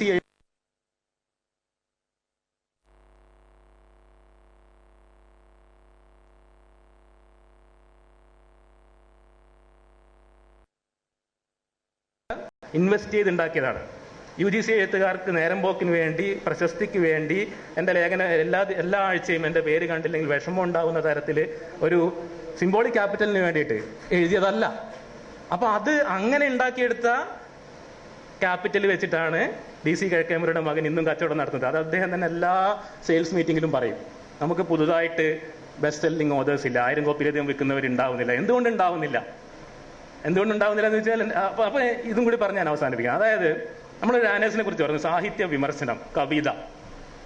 ഇപ്പൊ ഇവിടെ പലരും സൂചിപ്പിച്ചു ഈ എങ്ങനെയാ ഈ പബ്ലിഷിംഗ് എന്ന് പറയുന്ന ഫീൽഡ് ഇതിനോട് റെസ്പോണ്ട് ചെയ്യുന്നത്. ഇപ്പൊ പെൻഗിനിൽ വർക്ക് ചെയ്ത അനുഭവം വെച്ച് ഞാൻ പറയാം. എങ്ങനെയാ കവിത എന്നൊക്കെ പറയുന്ന ചില സാധനങ്ങൾ ഇംഗ്ലീഷിൽ ഇല്ലാതായി പോകുന്നത്, ഒരു ജാനറിന് ഇല്ലാതായി പോകുന്നത്. അതിന്റെ പുറകിലുള്ള ഒരു നിയോ ലിബറൽ കാലഘട്ടത്തിലെ പൊളിറ്റിക്സ് എന്താണ്? നിങ്ങളെ താല്പര്യമുള്ളവർ ഇതിനെക്കുറിച്ച് ഇപ്പൊ ഈ അടുത്ത കാലത്ത് മരിച്ചുപോയ ഫൂക്കോവിന്റെ ഒക്കെ എഡിറ്റർ ആയിരുന്ന ഒരു പബ്ലിഷർ, അദ്ദേഹം എഴുതിയിട്ടുള്ള ഒരു പുസ്തകം, ഒരു ഇന്ത്യൻ പതിപ്പ് നവയാന ഇറക്കിയിട്ടുണ്ട്. അതൊന്ന് വായിച്ചു നോക്കണം. അതിനകത്ത് വളരെ കൃത്യമായിട്ട് ഇതിന്റെ ഡൈനാമിക്സ് പറഞ്ഞിട്ടുണ്ട്. ചേതൻ ഭഗത് 1,00,000 കോപ്പി വിറ്റുപോയിട്ടുണ്ടെങ്കിൽ ഒരു എഡിറ്ററുടെ മേലുള്ള സമ്മർദ്ദം ഈ TRP എന്ന് പറഞ്ഞതുപോലെ ഇത്തരം ഈ ജാനറിലുള്ള പുസ്തകങ്ങൾ ഉണ്ടാക്കുക എന്നുള്ളതാണ്. എന്നിട്ട് 5% ലാഭത്തിൽ പ്രവർത്തിച്ചിരുന്ന ഒരു മേഖല, ഒരു സാംസ്കാരിക വ്യവസായം എന്നതിൽ നിന്ന് മാറി 20% ലാഭത്തിൽ പ്രവർത്തിക്കേണ്ട എന്ന് വെച്ച് കഴിഞ്ഞാൽ ഒരു ന്യൂസ് പേപ്പറും ഒരു പുസ്തകവും തമ്മിലുള്ള വ്യത്യാസമാണ്. അപ്പൊ ന്യൂസ് പേപ്പർ മേഖലയിൽ വർക്ക് ചെയ്യുന്നത്. ന്യൂസ് പേപ്പർ എന്ന് പറയുന്ന ഒരു പ്രോഡക്റ്റുമായി ബന്ധപ്പെട്ട് നിലവിൽ വരുന്ന ഒരു സാമൂഹികത എന്താണ്? പത്രം വായിക്കുന്നവരെ മുഴുവൻ പുസ്തകം വായിക്കുന്നവരല്ല. പുസ്തകം വായിക്കുന്നതുമായി ബന്ധപ്പെട്ട് കേരളത്തിൽ നിലവിൽ വന്ന സ്ഥാപനങ്ങളാണ് ഗ്രന്ഥശാലകളും ലൈബ്രറികളും ഒക്കെ, ഗ്രന്ഥശാല പ്രസ്ഥാനമൊക്കെ. അപ്പോൾ പുസ്തകത്തിന്റെ ഒരു പ്രത്യേകത തന്നെ വലിയ ഇൻവെസ്റ്റ്മെന്റ് വേണ്ട എന്നുള്ളതാണ്. അതുകൊണ്ട് ഒരു സമൂഹത്തിൽ അഡ്വർടൈസ്മെന്റ് ഡ്രിവൺ അല്ലാതെ വിമർശനത്തിനുള്ള സ്വതന്ത്ര അഭിപ്രായങ്ങൾ പറയാനുള്ള സാഹചര്യം നിലനിർത്തുന്നത് പുസ്തക വ്യവസായമാണ് എപ്പോഴും. അത് പുസ്തകം എന്ന് പറയുന്ന പ്രോഡക്റ്റിന്റെ വ്യത്യാസമാണ്. ആ പ്രോഡക്റ്റിന്റെ മേഖലയിൽ പത്രത്തിൽ നിന്ന് കിട്ടുന്നത് പോലുള്ള ലാഭം പ്രതീക്ഷിച്ച് 20% ലാഭം വേണമെന്ന ഡിമാൻഡ് വരുമ്പോൾ എല്ലാവരും ചേതൻ ഭഗതാവാൻ ആഗ്രഹിക്കും, കവിത പോലുള്ള കാര്യങ്ങൾ പുറകോട്ട് പോകും. അപ്പോൾ അദ്ദേഹം അതിൽ പറഞ്ഞ ഒരു കാര്യം വളരെ പ്രസക്തമാണ്. അത് സാഹിത്യത്തിന്റെ വീണ്ടെടുപ്പായാലും സാഹിത്യ നിരൂപണത്തിന്റെ വീണ്ടെടുപ്പായാലും കവിതയുടെ വീണ്ടെടുപ്പായാലും ചില ജനുസുകളുടെ വീണ്ടെടുപ്പായാലും നാടകം എത്ര നാടകങ്ങൾ ഇന്ന് പുറത്തിറങ്ങുന്നുണ്ട് മലയാളത്തിൽ. നമ്മൾ എന്തുകൊണ്ട് വേവലാതിപ്പെടുന്നില്ല? എന്തുകൊണ്ട് നിരൂപണത്തെക്കുറിച്ച് മാത്രം വേവലാതിപ്പെടുന്നു? അതിന്റെ ഒരു കാരണം എനിക്ക് വന്നത് ഈ പരാതമാണ്. ഇത് സാഹിത്യത്തെ അപേക്ഷിച്ച് ചിന്ത നിൽക്കുകയാണോ? ചിന്തയെ അപേക്ഷിച്ചെന്ന് വെച്ചാൽ ഈ പരാതം പോലെ അതിൻ്റെ നിന്നും പിന്നെ ഭക്ഷണം കട്ടെടുത്തിട്ട് ഇത് നിൽക്കുകയാണോ? ഇത് ഏതാണ് പരാതം എന്നുള്ള ഒരു ചർച്ച ഇങ്ങനെ തുടരുന്നുണ്ട്. പരാതം എന്ന് പറയുന്നത് അത്ര മോശം അവസ്ഥയാണോ? മറ്റൊന്നിനെ ആശ്രയിച്ച് ജീവിക്കുന്നത്? നമ്മളെല്ലാവരും അങ്ങനെ ജീവിക്കുന്നവരാണ്. അതിനെക്കുറിച്ച് തന്നെ ഡെറിയുടെയൊക്കെ ലേഖനങ്ങളും വന്നിട്ടുണ്ട്. പക്ഷെ ഞാൻ പറയാൻ വന്ന അതല്ല. ഇവിടെ ഈ പബ്ലിഷിംഗ് ഇൻഡസ്ട്രിയിൽ ഈ മാറ്റം കൊണ്ടുവന്നിട്ടുള്ളത്, മാറ്റത്തിന്റെ ഒരു പ്രത്യാഘാതം എന്ന് പറയുന്നത്, അതിനുള്ള പ്രതിവിധിയായിട്ട് അദ്ദേഹം ഈ ലേഖനം എനിക്ക് തോന്നുന്നത് ഷിഫ്നർ എന്ന് പറയുന്ന എഴുത്തുകാരനാണ്. അദ്ദേഹം പറഞ്ഞിട്ടുള്ളത് ബിസിനസ് ഓഫ് വേർഡ്സ് എന്ന പുസ്തകം. അദ്ദേഹം പറഞ്ഞിട്ടുള്ളത് ഫ്രാൻസും ന്യൂയോർക്കും തമ്മിലുള്ള വ്യത്യാസമാണ്, അമേരിക്കയും ഫ്രാൻസും തമ്മിലുള്ള വ്യത്യാസമാണ്. അപ്പോൾ നമ്മൾ പറയുന്ന പുസ്തകം മരിക്കുന്നു, ബുക്ക് ഷോപ്പുകൾ മരിക്കുന്നു, എല്ലാം കോമേഴ്സാണ്, ഫ്ലിപ്കാർട്ടാണ് എന്നൊക്കെ. അപ്പോൾ അമേരിക്കയിൽ ഇതേപോലെ ഒരു മൂവ്മെന്റിലൂടെ എല്ലാ പുസ്തകശാലകളും പോവുകയും എല്ലാവരും ഈ ഓൺലൈൻ കോമേഴ്സിനെ ആശ്രയിക്കുകയും ചെയ്തതിന് ശേഷം അവർ ഡിസ്കൗണ്ട് മുഴുവൻ നിർത്തലാക്കി. അതോടുകൂടി മറ്റ് സംവിധാനങ്ങൾ ഇല്ലാതായി. എന്നാൽ ഫ്രാൻസിൽ ഇപ്പോഴും ഗവൺമെന്റ് നമ്മൾ കണ്ണായ സ്ഥലത്ത് ഒരു മാൾ ഉണ്ടാക്കുകയാണെങ്കിൽ അവിടെ ഒരു ഷോപ്പ് ഒഴിച്ചിട്ട് അതിന് മുമ്പിൽ ഒരു ബോർഡ് വെക്കും, ഇവിടെ ഒരു ഇൻഡിപെൻഡന്റ് ബുക്ക് ഷോപ്പ് നടത്താൻ തയ്യാറായ ആൾ വേണം, സബ്സിഡൈസ്ഡ് വാടകയ്ക്ക് വേണം എന്ന് പറയും. അപ്പോൾ എന്നിട്ട് അദ്ദേഹം ഒരു ഉദാഹരണം പറഞ്ഞു. അദ്ദേഹം ഒരു ഇൻഡിപെൻഡന്റ് ബുക്ക് ഷോപ്പ്, ഒറ്റ ബുക്ക് ഷോപ്പ് നടത്തുന്നതിന് നമ്മൾ ഇൻഡിപെൻഡന്റ് എന്ന് വിളിക്കാം, ഒരു ചെയിനൊന്നുമല്ല.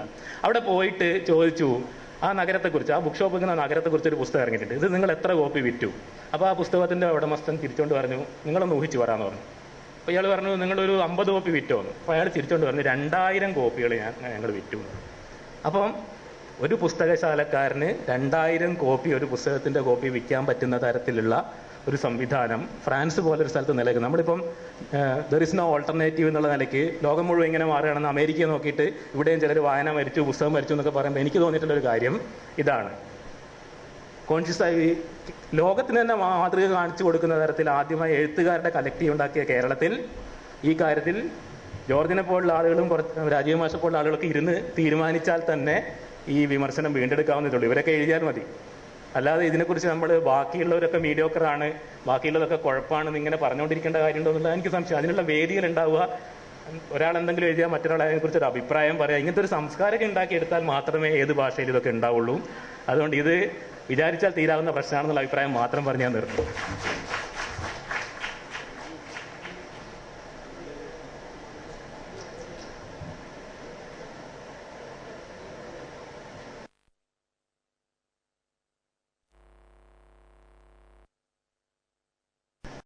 ഇതിനെക്കുറിച്ചുള്ള അഭിപ്രായങ്ങൾ, വിലപ്പെട്ട അഭിപ്രായങ്ങൾ ഞാൻ ഈ സദസ്സിൽ നിന്ന് ക്ഷണിക്കുകയാണ്.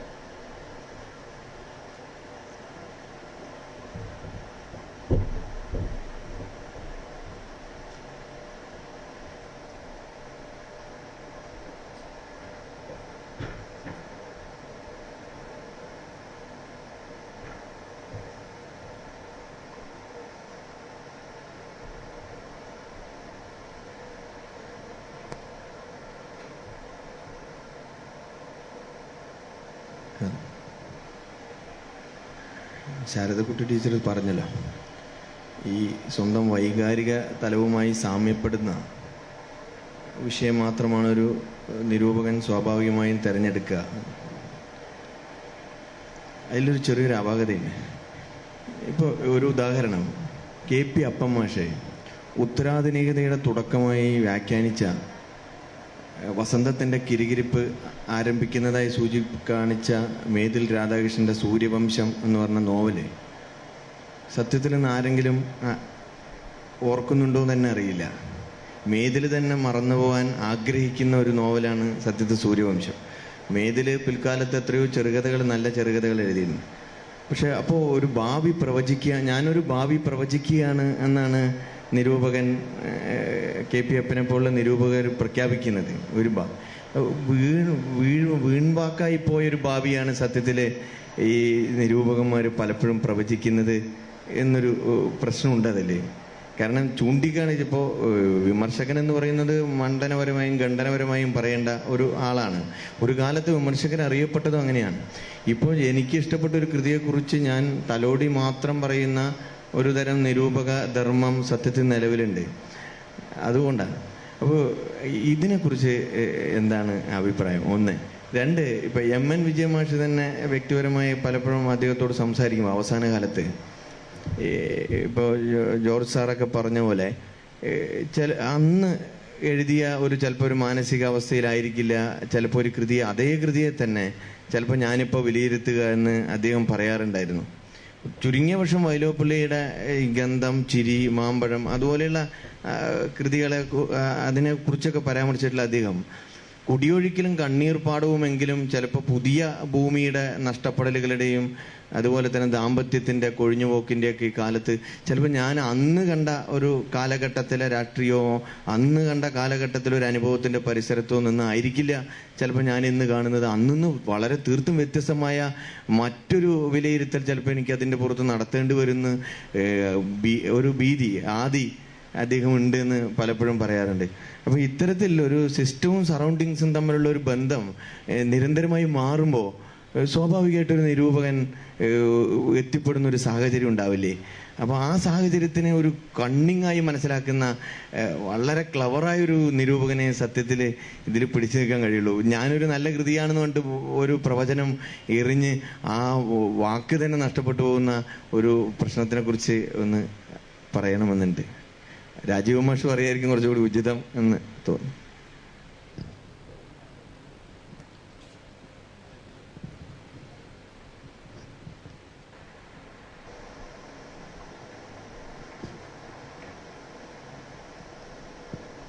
ഒരു നിരൂപകൻ അയാൾക്ക് ഇഷ്ടപ്പെട്ട ഒരു കൃതിയെ, ശാരദകുട്ടിയുടെ വാക്കുകൾ എടുത്ത് പറഞ്ഞാൽ അത് ആത്മാവിൽ നിന്ന് വരുന്ന ഒരു പ്രകാശനം എന്ന നിലയിൽ അത്ര കണ്ട് അത് വിമർശനത്തിൻ്റെ ആത്മാർത്ഥതയെക്കുറിച്ച്, സത്യസന്ധതയെക്കുറിച്ച് ഒക്കെ പറയുമ്പോൾ അത് വളരെ ശരിയാണ്. അപ്പോൾ നമ്മൾ ഏത് പ്രവൃത്തി ചെയ്യുമ്പോഴും അതിലുള്ള സത്യസന്ധതയും ആത്മാർത്ഥതയും, എൻ്റെ മനസ്സിൽ തട്ടിയത് ഞാൻ ചെയ്യുന്നു, പ്രകാശിപ്പിക്കുന്നു എന്നിടത്തോളം അത് ശരിയാണ്. പക്ഷെ അതിനപ്പുറത്തും ചില ഘടകങ്ങളുണ്ട്. ശാരദകുട്ടി തന്നെ അത് സൂചിപ്പിക്കുകയുണ്ടായി.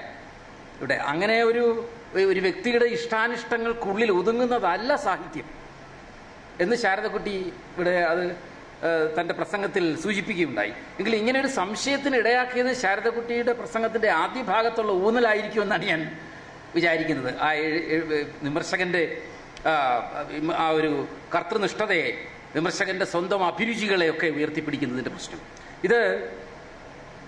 ഇപ്പോൾ ഈ ശാരദകുട്ടി ഒരു കാര്യം കൂടി പറയുണ്ടായി. അത് എഴുത്തിൻ്റെ ഇതുമായിട്ട് ബന്ധപ്പെട്ട് തന്നെയാണ് പറഞ്ഞത്.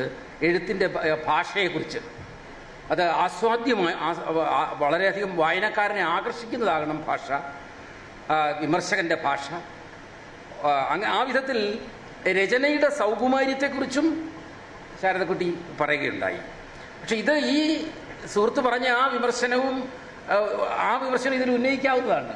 കാരണം ഇപ്പൊ കേസരി ബാലകൃഷ്ണപിള്ളയെ കുറിച്ചുള്ള വിമർശനം, കേസരി ബാലകൃഷ്ണപിള്ളയുടെ വിമർശനങ്ങൾ വളരെയധികം എങ്ങനെ ഈ ആസ്വാദ്യം അല്ലാതാക്കാമെന്നും മട്ടിൽ എഴുതിയതാണെന്ന് തോന്നുന്നു. നമുക്ക് അത്ര കണ്ട് സാങ്കേതിക പദങ്ങളും സ്വയം സൃഷ്ടിച്ച പരികൽപ്പനകളുടെ പരിഭാഷകളും നിറഞ്ഞതാണ്.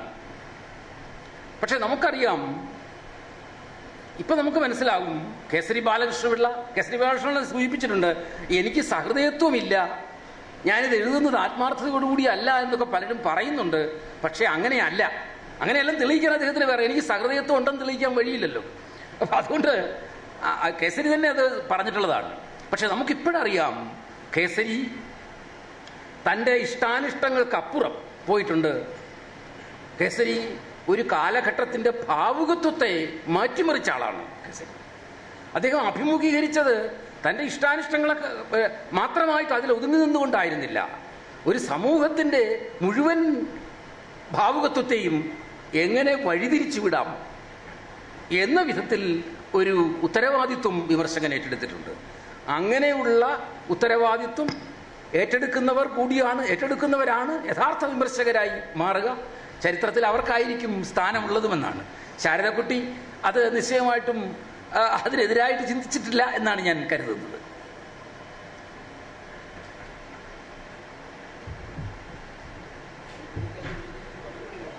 നിരൂപണത്തില് ഇവിടെ കേട്ട ഒരു കാര്യം ഒന്ന് പറഞ്ഞു.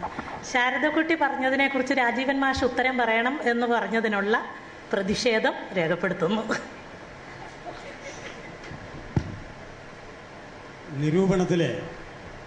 നിരൂപണം ഒരു കലയാണെന്നും അതിലെ ഒരു നിഷ്പക്ഷ നിരൂപണം ഈവൻ ടാക് പോളിസി അല്ലെ ഓപ്പൺ ഡോർ പോളിസി ഉണ്ടോ? ഈ നിരൂപണത്തെ പറ്റി ഒരിക്കലെ OV വിജയൻ പറഞ്ഞു, കാലില്ലാത്ത ആള് ഓട്ടം പഠിപ്പിക്കുന്ന കോച്ചായി മാറുന്നു.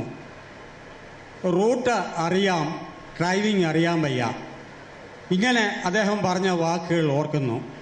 ഇവിടെ ഈ നിരൂപണത്തെപ്പറ്റി ഏറ്റവും ഒടുവിൽ സംസാരിച്ച പെൻ ബുക്സിൻ്റെയും DC ബുക്സിൻ്റെയും പ്രവർത്തകൻ ആയിരുന്ന ആ യുവാവ് ഇതിന് നല്ല ഈ നവോത്ഥാനം നിരൂപണ അല്ലെ വിമർശന രംഗത്ത് ഒരു ആധുനിക രീതിയിലുള്ള നവോത്ഥാനത്തെ അദ്ദേഹം സഹർഷം സ്വാഗതം ചെയ്തുകൊണ്ടും അതിന് വേണ്ടപ്പെട്ട ഒരു ബെസ്റ്റ് റെമഡി കൈകണ്ട സിദ്ധൌഷധ ഒറ്റമൂലിയായി അദ്ദേഹം ഇവിടെ ഒരു ഷോക്ക് ട്രീറ്റ്മെന്റ് ഈ ഇരിക്കുന്ന നിരൂപകന്മാർ തന്നെ ശ്രീ ജോർജും ശ്രീ ടി പി രാജീവും ശ്രീമതി ശാരദക്കുട്ടിയും തുടങ്ങിയുള്ള മറ്റ് സ്റ്റേറ്റിലെ പ്രവർത്തകരും അന്യ സ്റ്റേറ്റിലെ പ്രവർത്തകരും കലാസാഹിത്യ നിരൂപകന്മാരും വിചാരിച്ചാൽ അതിന് ഒരു റെമഡി കണ്ടെത്തുവാൻ പറ്റും എന്നുള്ള ഒരു മരുന്നുകൂടെ, ഒരു ട്രീറ്റ്മെന്റ്, ഷോക്ക് ട്രീറ്റ്മെന്റ് കൂടെ, ഒരു കായകൽപ്പ ചികിത്സ ശ്രീ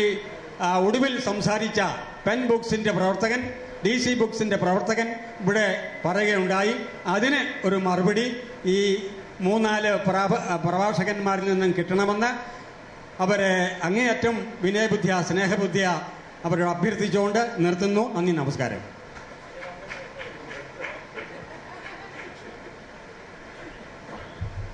അത് ഈ കടിച്ച പാമ്പ് തന്നെ വിഷമിറക്കുക എന്നുള്ള നിലയ്ക്ക് മുൻകൂട്ടി തീരുമാനിക്കാത്ത ചില കാര്യങ്ങൾ ആവേശത്തിൽ നമ്മൾ പറയും. അപ്പോൾ അതെന്താ ഞാൻ ശരിക്കും ഉദ്ദേശിച്ചത് ഞാനൊരു വാചകത്തിൽ കുറച്ച് ആവേശമൊന്നും ഇല്ലാതെ പറയാം. അതായത് നമ്മളൊക്കെ തന്നെ തീരുമാനിച്ചാലും നമ്മളൊക്കെ കൂടി ചില പ്ലാറ്റ്ഫോംസ് എന്നുവെച്ചാൽ വേറെയും മാസികകൾ, വേറെയും ചർച്ചാ യോഗങ്ങൾ, ഇതുപോലുള്ള പരിപാടികൾ, ചർച്ചാ വേദികൾ, ഇതൊക്കെ ഉണ്ടാക്കിയെടുത്താലേ ഈ പ്രശ്നം പരിഹരിക്കപ്പെടുകയുള്ളൂ. അതുകൊണ്ട് അതൊക്കെ സൃഷ്ടിക്കാനുള്ള ഉത്തരവാദിത്വം ഇവിടെ ഇരിക്കുന്ന നമുക്കൊക്കെ തന്നെ ഉണ്ട്. അത് നമ്മൾ വിചാരിച്ചാൽ നടക്കും. അതാ ഇങ്ങനെ എന്തോ ചരിത്ര വിധി കാരണം മുമ്പ് ഉണ്ടായിരുന്നതൊക്കെ നശിച്ചു പോയി എന്നുള്ള അർത്ഥത്തിലല്ല ഞാൻ പറഞ്ഞത്. ഞാനൊരു ഓപ്റ്റിമിസ്റ്റാണ്. ഇപ്പം നടക്കുന്നതൊക്കെ മോശമാണെന്നുള്ള അഭിപ്രായക്കാരനല്ല. കുറേ നല്ല കാര്യങ്ങൾ നടക്കുന്ന കാലമാണ്. ആ കൂട്ടത്തിൽ ഈ ഒരു ഉത്തരവാദിത്വം ജോലി കൊണ്ട് അക്കാഡമിക്സിൽ നിൽക്കുന്ന ആളുകൾ എന്നുള്ള നിലയ്ക്ക് രാജീവ് മാഷ എന്നിവണ് കുറേ സംഭാവനകൾ നൽകി നിൽക്കുന്ന, ഒറ്റയ്ക്ക് കഷ്ടപ്പെട്ട് നിൽക്കുന്ന ഒരാൾ എന്നുള്ള നിലയ്ക്ക് ഒരു പരിഗണന കൊടുത്ത് കുറച്ച് മാറ്റി നിർത്തി ജോർജിനെ പോലെയൊക്കെയുള്ള ആളുകളുടെ തലയിലേക്ക് കൂടുതൽ ഉത്തരവാദിത്വം ഇട്ടുകൊണ്ട് ഉള്ള ഒരു റെസ്പോൺസാണ് ഞാൻ നടത്തുന്നത്.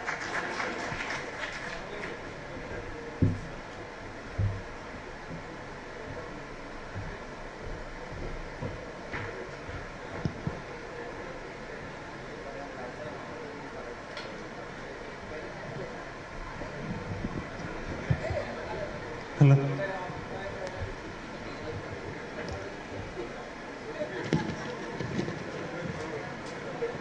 സാഹിത്യം എന്ന് പറയുന്നത് സഹിതമായ ഭാവമാണ്. ഈ മാറിയ കാലഘട്ടത്തിൽ ഒരു ഉത്തമ സാഹിത്യ വിമർശകന്റെ ഉത്തരവാദിത്വം എന്തെല്ലാമാണ്? നിരൂപണം എങ്ങനെയെല്ലാമാണ്, കുറച്ചുകൂടെ വ്യക്തമാക്കിയാൽ ഏതെല്ലാം അർത്ഥത്തിലാണ് സാർത്ഥകമാവുന്നത്? സത്യസന്ധമായ നിരൂപണം ഇപ്പോൾ നടന്നു വരുന്നുണ്ടോ, അല്ലെങ്കിൽ പ്രാബല്യത്തിലുണ്ടോ? പിന്നെ ഒറ്റ കൃതികൾ തെരഞ്ഞെടുത്ത് കൊണ്ടുള്ള നിരൂപണം ഇന്ന് സംഭവിക്കാത്തത് എന്തുകൊണ്ട്? മറ്റൊരു ചോദ്യം കൂടി. KP രാമനുണ്ണിയുടെ ജീവിതത്തിൻ്റെ പുസ്തകം എന്ന കൃതിയുടെ പ്രസക്തി ഇത്തരുണത്തിൽ എങ്ങനെയാണ് വിലയിരുത്തപ്പെടുന്നത്? ജോർജ് സാറാണ് എൻ്റെ ചോദ്യം.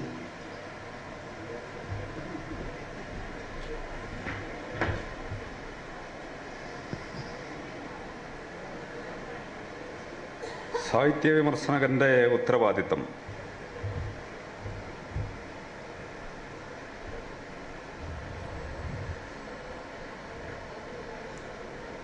ഇതിന് ഏതെങ്കിലും ഒരു നിർദ്ദേശാത്മകമായി, അതായത് ഇങ്ങനെ ആയിരിക്കണം എന്ന മട്ടിൽ പറയാൻ എനിക്ക് പ്രയാസമുണ്ട്.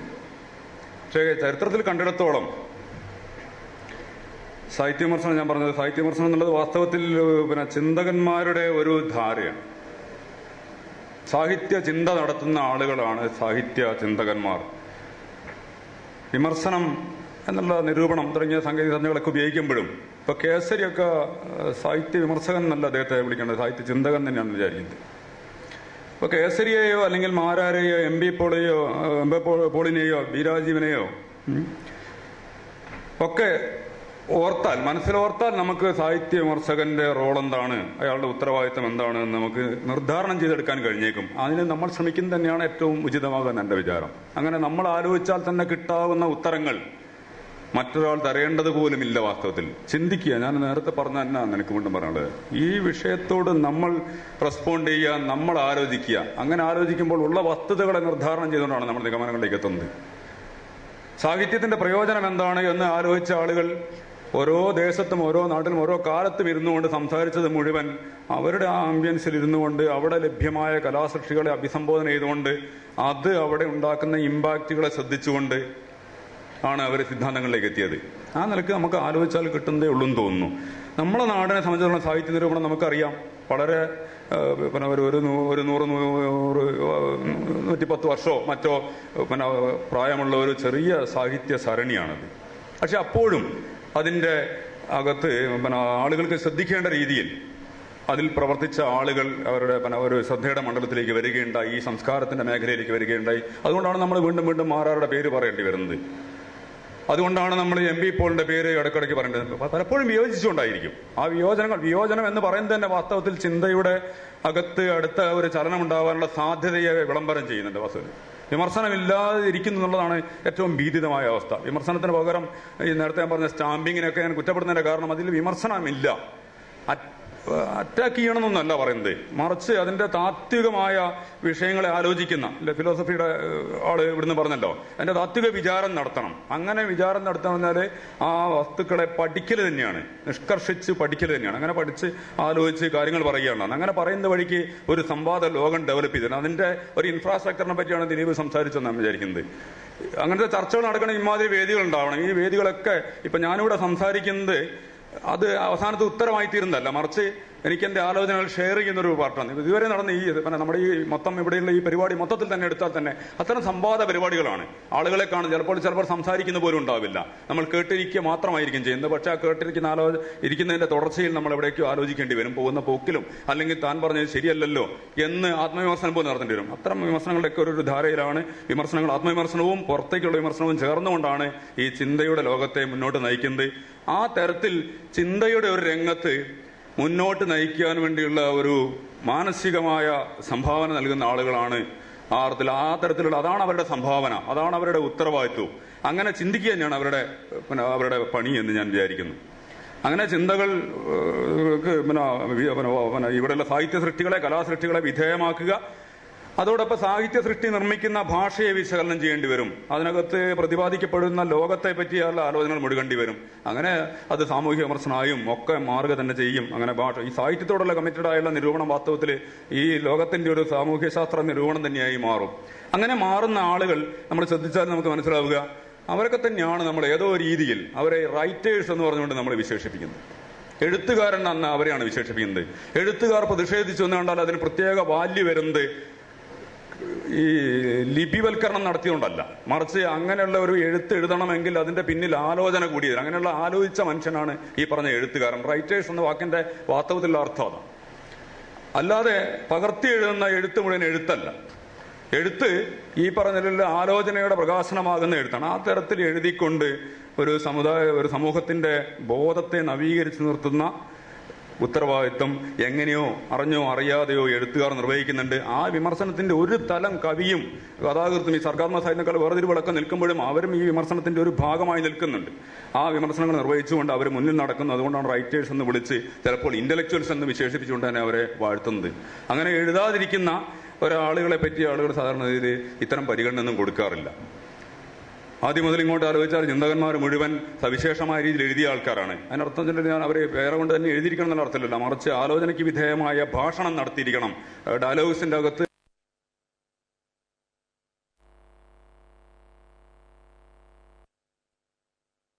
ചിന്തയുടെ പിൻബലമുള്ള, ആലോചനയുടെ പിൻബലമുള്ള ആവിഷ്കാരങ്ങൾ, ഭാഷാവിഷ്കാരങ്ങൾ അത് നടത്തി ഒരു സമൂഹത്തിന്റെ ബോധമണ്ഡലത്തെ നിരന്തരം ഇളക്കിക്കൊണ്ടിരിക്കുന്ന പണി ചെയ്യുന്നുണ്ട്. അവരെ അതുകൊണ്ട് പലപ്പോഴും സാംസ്കാരിക നായകരെന്നൊക്കെ വിശേഷിപ്പിക്കുന്നു. അത്തരം ഉത്തരവാദിത്തങ്ങൾ അവരുടെ സ്വാഭാവികമായി വന്നു ചേരുന്നു.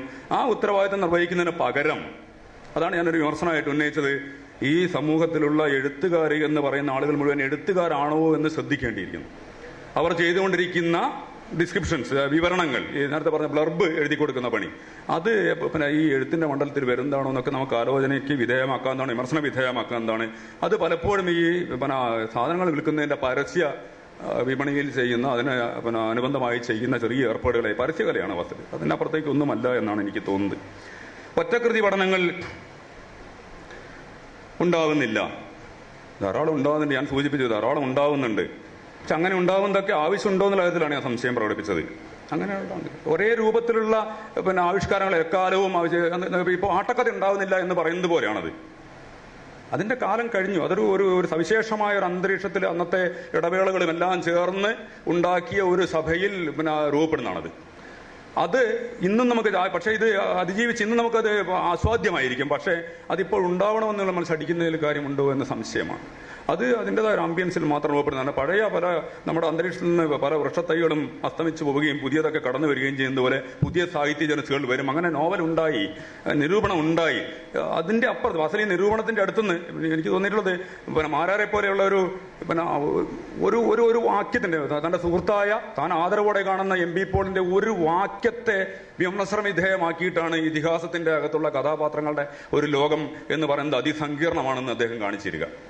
ഒറ്റ വാക്യത്തെ ക്രിട്ടിസൈസ് ചെയ്യുന്നു. അങ്ങനെ ഏറ്റവും അടുത്ത ബഹുമാനത്തോടെ കാണുന്ന ആളെ ക്രിട്ടിസൈസ് ചെയ്യാൻ വില്ലിങ്ങാണ്. ആ ക്രിട്ടിസിസത്തിന്റെ ഓരോ വാക്യവും എഴുതുമ്പോൾ, ഓരോ വാക്കും കടന്നു പോകുമ്പോൾ അയാളുടെ ആലോചന വിടർന്ന് വികസിച്ച് മുന്നേറി നയിച്ച് വേറൊരു സ്ഥലത്തെത്തുന്നതാണ്. ആ ഒരു ലേഖനത്തിന്റെ തുടക്കത്തിൽ നിന്ന് ഒടുക്കെത്തുമ്പോൾ ദുരന്ത നാടകം കണ്ട് അവസാനിക്കുമ്പോൾ മറ്റേ അരിസ്റ്റോട്ടിൽ സിദ്ധാന്തിച്ച പോലെ മാറിയ ഒരു സ്ഥലത്തേക്ക് നമ്മൾ എത്തിപ്പോകും. ആ തരത്തിൽ ഈ വായനക്കാരനെ ഒരു പുതിയ ലോകത്തേക്ക് പിടിച്ചു നയിക്കുന്ന, ഭാഷയിൽ കൊളുത്തി വലിച്ചു കൊണ്ടുപോകുന്ന, ചിന്തയുടെ പിന്നെ ഉപാധിയാണെന്ന് പറയില്ല ഭാഷയെ, ആ ഇതിൽ പിടിച്ചു കൊണ്ടുപോകുന്ന ചിന്തയുടെ കലയുടെ രംഗത്ത് നയിക്കുന്ന പണിയാണ് വാസ്തവത്തിൽ ചെയ്യുന്നത്. ആ പണി എല്ലാ കാലത്തും ഒരുപോലെയല്ല. പുതിയ രൂപങ്ങൾ ആർജിക്കും, പുതിയ ഭാവങ്ങൾ ആർജിക്കും. അതിന് വിമർശിച്ചുകൊണ്ടേയിരിക്കണം. വിമർശിച്ചുകൊണ്ടിരിക്കുന്നു എന്ന് പറഞ്ഞാൽ അതിനർത്ഥം അതിനെ റെക്കഗ്നൈസ് ചെയ്തു, അതിനെ കണ്ടു, ഞാൻ നിങ്ങളെ സെല്യൂട്ട് ചെയ്തിരിക്കുന്നു എന്നും കൂടിയാണ് അതിനർത്ഥം. ഋഷാജ് സിംഗിന്റെ സെല്യൂട്ടിന്റെ പ്രശ്നം പോലെ ഒരു സെല്യൂട്ട് ചെയ്യലുണ്ട് അതിനകത്ത്. അവർ അഭിവാദ്യം ചെയ്തിരിക്കുന്നു. വിമർശനം എന്ന് പറയുന്നത് നമ്മുടെ നാട്ടിൽ ഇപ്പോഴത്തെ സ്ഥിതി എന്താ അറിയോ? ഒരാൾ എഴുതിയതിനെ പിന്നെ സഭയിലോ ഇപ്പം ചാർദക്കുട്ടി എഴുതി അതിനോട് ഞാൻ വിയോജിക്കുന്ന ഇന്ന കാര്യത്തിന് പിന്നെ കണിശമായി വിയോജിക്കുന്നതിന്റെ അടിസ്ഥാനത്തിൽ ഞാനൊരു വാക്യം പറഞ്ഞാൽ അന്ന് തുടങ്ങി അവരെന്റെ ശത്രുവാവും. അതല്ല പഴയ വിമർശന കലയ്ക്കകത്ത് വ്യാപരിച്ചിരുന്ന ആളുകൾ, ചിന്തയുടെ മേഖലയിൽ വ്യാപരിച്ചിരുന്ന ആളുകൾ ആ തരത്തിലല്ല കാര്യങ്ങളും കണ്ടിരുന്നു. മറിച്ച് അതിശക്തമായി വിമർശിക്കും. അതേസമയം ജീവിതത്തിലുള്ള പരസ്പര നിങ്ങളും ആലോചിച്ചല്ലോ, നിങ്ങളുടെ ആലോചന ഉണ്ടായത് കൊണ്ടാണല്ലോ എനിക്ക് പ്രതിവാദം ചെയ്ത് ഈ പറയുന്ന ആശയങ്ങളിൽ എനിക്ക് വ്യക്തത ഉണ്ടാക്കാൻ ഇടയാക്കിയതെന്നുള്ള നമസ്കാരം ചെയ്യും. ആ തരത്തിലുള്ള ഒരു നിരന്തര ദൈക്ഷണികമായിട്ടുള്ള സംവാദ പരിപാടിയാണ് വിമർശനത്തിന്റെ ലോകം. അങ്ങനെ ദൈക്ഷണികമായ ജാഗ്രത നൽകുന്ന ലോകമായി സാഹിത്യ വിമർശനം നിൽക്കേണ്ടതുണ്ട്. കാരണം സാഹിത്യം എന്ന് പറയുന്നത് ജീവിതത്തെ ഇത്ര സമഗ്രമായി ആവിഷ്കരിക്കുന്ന മറ്റൊരു കലയുമില്ല വാക്കിന്റെ കലയല്ലാതെ. ആ അർത്ഥത്തിൽ ഏറ്റവും വിപുലമായ കല, അതാണ് നമ്മുടെ ഏറ്റവും കൂടുതൽ നമ്മൾ ചർച്ച ചെയ്യുന്ന മേഖലയും അത് തന്നെയാണ്. വാക്കിന്റെ കലയുടെ ഈ ലോകം അത് ഈ ലോകത്തുള്ള മറ്റെല്ലാ കാര്യങ്ങളെയും അഭിസംബോധന ചെയ്തുകൊണ്ട് ചർച്ചയ്ക്ക് ഇടമാക്കാവുന്ന രംഗങ്ങൾ പ്രദാനം ചെയ്യുന്നു എന്നുള്ളതാണ് അതിൻ്റെ ഒരു സവിശേഷത. നോവലിനെ മുൻനിർത്തിക്കൊണ്ട് നമുക്ക് ചർച്ച ചെയ്യാൻ പറ്റാത്ത എന്ത് കാര്യങ്ങളാണ് നമ്മുടെ വർത്തമാനകാലത്തിലുള്ളത് വാസ്തവത്തിൽ അത്തരത്തിൽ ചർച്ച ചെയ്യാറുണ്ട്. അത്രയും വിപുലമായ സംവാദങ്ങൾക്ക് ഇട നൽകുന്ന അതിനുള്ള മൈനുകൾ കുടിച്ചിട്ടുള്ള നിലങ്ങളാണ് വാസ്തവത്തിൽ ഈ പറയുന്ന ടെക്സ്റ്റുകളെല്ലാം തന്നെ. അതിന് ഫിലോസഫിക്കലായും ഒക്കെ ആലോചിക്കാനുള്ള ആലോചനകളുടെ ലോകം അതിന് സജ്ജമാവേണ്ടതാണ്. ഇൻഫ്രാസ്ട്രക്ചർ സജ്ജമാവേണ്ടതുണ്ട്. എഴുത്തിന്റെയും വായനയും മണ്ഡലം സജീവമാവേണ്ടതുണ്ട്.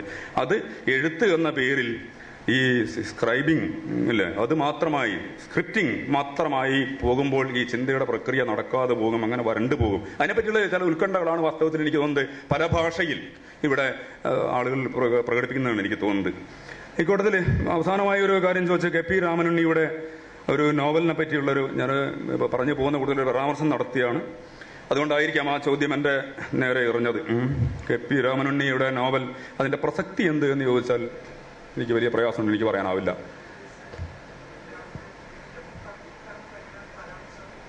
വിഷയമായിരുന്നല്ല. ഓക്കെ ഓക്കെ ഓക്കെ ഓക്കെ ആ തരത്തിലാണ് ഞാൻ വിശദീകരിക്കാൻ ശ്രമിച്ചത്. പിന്നെ അത് ചർച്ചാ വിഷയമായത് ആ പുസ്തകം, ആ നോവൽ വായിച്ചപ്പോഴുണ്ടായ എൻ്റെ ചില എക്സ്പീരിയൻസുകളുണ്ട്. ഞാനതൊരു അതിൽ ചില വിമർശനാംശങ്ങളുള്ളതുകൊണ്ടും അത് വലിയ പ്രസക്തമല്ല എന്ന് തോന്നിയതുകൊണ്ടൊക്കെ ഞാൻ അതിനെപ്പറ്റി അതിൻ്റെ വിശദാംശങ്ങളിലേക്ക് കടക്കാതിരുന്നതാണ്. ആ പുസ്തകം വായിച്ച എൻ്റെ ഒരു വായനാനുഭവം എന്ന് പറയുന്നത് ആ പുസ്തകത്തെ വളരെ ക്രിട്ടിക്കലായി കാണുന്ന ഒരു കാഴ്ചയാണ്.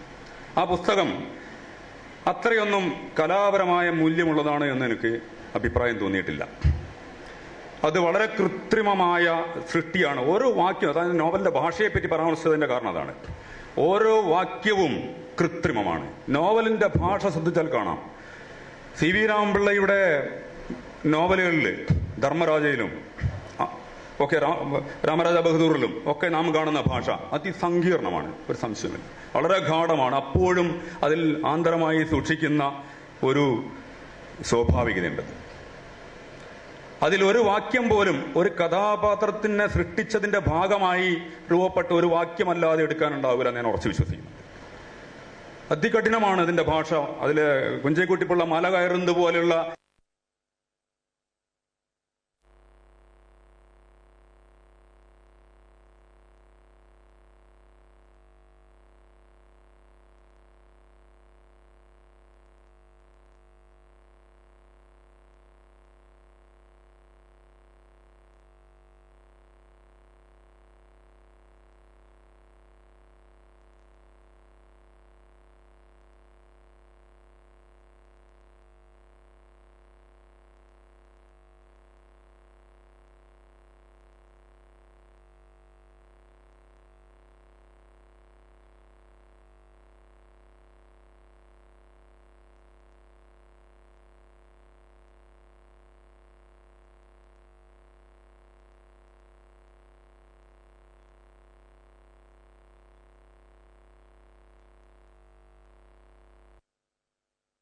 എന്നാണ് എൻ്റെ നോവൽ പരിചയങ്ങളിൽ നിന്ന് എനിക്ക് ബോധ്യമായിട്ടുള്ളത്. ആ തരത്തിലല്ല, മറിച്ച് ഒരുതരം നീര് കെട്ടിയതുപോലുള്ള വളരെ കൃത്രിമമായി സൃഷ്ടിച്ച നിങ്ങളെ ഭാഷ. എനിക്ക് എൻ്റെ പുസ്തകം, ഞാൻ വായിച്ച പുസ്തകത്തിന്റെ കോപ്പി ഞാൻ കൊണ്ടുവന്നിരുന്നെങ്കിൽ ഞാൻ പല വാക്യങ്ങളും വായിച്ച് ഞാനത് വിശദീകരിക്കുകയായിരുന്നു. അത് എത്രത്തോളം വിജയമാകുമെന്ന് എനിക്കറിയില്ല, എന്നാൽ തന്നെ എനിക്ക് പറ്റും. ആ തരത്തിൽ ഞാൻ മാർക്ക് ചെയ്തിട്ടുണ്ട്. വളരെ കൃത്രിമമായ ഒരു ഭാഷയിൽ സൃഷ്ടിക്കപ്പെട്ട എഴുത്താണ് ആ നോവലിലുള്ളത്. അതുകൊണ്ട് തന്നെ അതോടൊപ്പം ഉള്ളത്, അതിനപ്പുറത്ത് ചില എന്താ പറയുക, നമ്മുടെ വിറ്റുപോകുന്ന, ഞാൻ നേരത്തെ പറഞ്ഞ ആ തരത്തിലുള്ള ചില ഇതിനെയൊക്കെ പൂരിപ്പിക്കാനാണ് ആ നോവൽ ശ്രമിക്കുന്നത്. അതിനപ്പുറം ഒരു നോവലിസ്റ്റിന്റെ, നമ്മുടെ സ്വാഭാവികമായ എഴുത്തിന്റെ നോവൽ ഭാഷ തടഞ്ഞു വെക്കാത്ത സുതാര്യമായി നമ്മളെ കൂട്ടിക്കൊണ്ടുപോകുന്ന ആ തരത്തിലുള്ളൊരു ക്രമീകരണമല്ല, കൃത്രിമമായ സൃഷ്ടിയാണ് എന്നുള്ള ഒരു ധാരണ എനിക്കുണ്ട്. ആ കൃതിയെപ്പറ്റി വലിയ പഠനത്തിന്റെ സമാഹാരം ഉണ്ടായി വന്നിരിക്കുന്നു. ആ പഠന സമാഹാരങ്ങൾ ഇതുപോലെ തന്നെയാണ്. എല്ലാം നേരത്തെ പറഞ്ഞ മാതിരിയുള്ള ചില അലങ്കരണങ്ങൾ കൊണ്ട് കൃത്രിമമായി ഉണ്ടാക്കി ഈ നോവലിനെ പറ്റി സാംസ്കാരിക വിമർശനം എന്ന പേരിൽ കണ്ടമാനം, അത് പക്ഷേ ലളിതമായി പറഞ്ഞാൽ എൻ്റെ ഒരു തോന്നൽ നിങ്ങളോട് ഷെയർ ചെയ്യുന്നതാണത്. നിങ്ങൾക്ക് വിമർശിക്കാം. അതെല്ലാം വെറും തട്ടിപ്പാണെന്ന് എനിക്ക് തോന്നുന്നത്. വ്യാജമായിട്ടുള്ള വിൽപ്പനയാണ്. എനിക്ക് അതിന്റെ കൂടുതലൊരു കാര്യം കൂടെ ഞാൻ പറഞ്ഞു. ഞാൻ മുമ്പ് ഒരിക്കലും ഇത് അതിന്റെ വിശദമായി പഠിച്ചൊരു സമയത്ത്, അത് വായിച്ചുകൊണ്ടിരുന്ന ഒരു സമയത്ത്, കണ്ണൂർ വിമൻസ് കോളേജിൽ ഒരു സെമിനാറിന്റെ സമയത്ത് ഞാൻ അങ്ങനെ പറയേണ്ടി വന്നു. അന്ന് പറഞ്ഞ കാര്യം ഇതാണ്. അന്ന് വയലാർ അവാർഡൊക്കെ കിട്ടിയൊരു സമയമാണ്. അപ്പൊ പറഞ്ഞ കാര്യം ഇത്രയേ ഉള്ളൂ. ഈ വയലാർ അവാർഡ് കിട്ടിയതിനെ പറ്റി ഒരു കഥയുണ്ട്, പഴയ കഥ. നമ്മുടെ അയ്യപ്പ പണിക്കർക്ക് അവാർഡ് കിട്ടി, അദ്ദേഹം മൈൻഡ് ചെയ്തില്ല. അപ്പോൾ ആളുകളൊക്കെ പറഞ്ഞ് അയ്യപ്പ പണിക്കർക്ക് നേരത്തെ കൊടുക്കാത്തതുകൊണ്ടുള്ള കൊതിക്കറിവാണ് പണിക്കർക്ക് ഇഷ്ടമായതാണ്. എന്നെ ആദ്യമേ കഴിഞ്ഞ മുമ്പത്തെ കൊല്ലേ പരിഗണിക്കേണ്ടതിന് പറയും ഇപ്പം പരിഗണിച്ചിട്ടുള്ള കൊതിക്കറിവാണെന്ന്. ഞാൻ അപ്പോൾ ഒരു തമാശയ്ക്ക് എന്താ പറയുക ഒരു ഭാവനാത്മകമായ ഒരു വാദമായിട്ട് പറഞ്ഞത് അതൊന്നുമല്ല, കവികൾ ക്രാന്തദർശികളാണെന്ന് പറയുന്നതിൻ്റെ തെളിവാണ് അയ്യപ്പണിക്കരത് വാങ്ങാൻ തരുന്നത്. കാരണം ഈ നോവലൊക്കെ ഈ അവാർഡൊക്കെ പിന്നീട് വരാൻ പോകുന്ന കാലത്ത് മറ്റ് പലതിനും സംഗതി ചെന്ന് പതിയുമെന്ന് അന്നേ ക്രാന്തദർശിയായ കവി തിരിച്ചറിഞ്ഞതുകൊണ്ടാണ് വാങ്ങാത്തത്. ഞാനൊരു തമാശ പറഞ്ഞു, ഒരു തമാശ പറച്ചിലാണ്. ബാക്കി നിങ്ങൾ ആലോചിക്കുക. Thank you.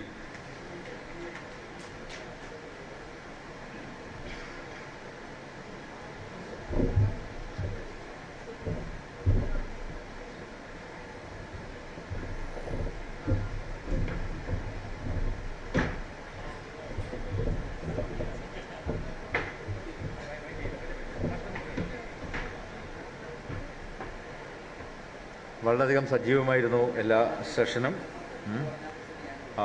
അതിൽ പങ്കെടുത്ത എല്ലാവരോടും വളരെ നന്ദിയുണ്ട്. പ്രത്യേകിച്ച് ഇതിനെ മോഡറേറ്റ് ചെയ്ത പ്രൊഫസർ ബി രാജീവൻ,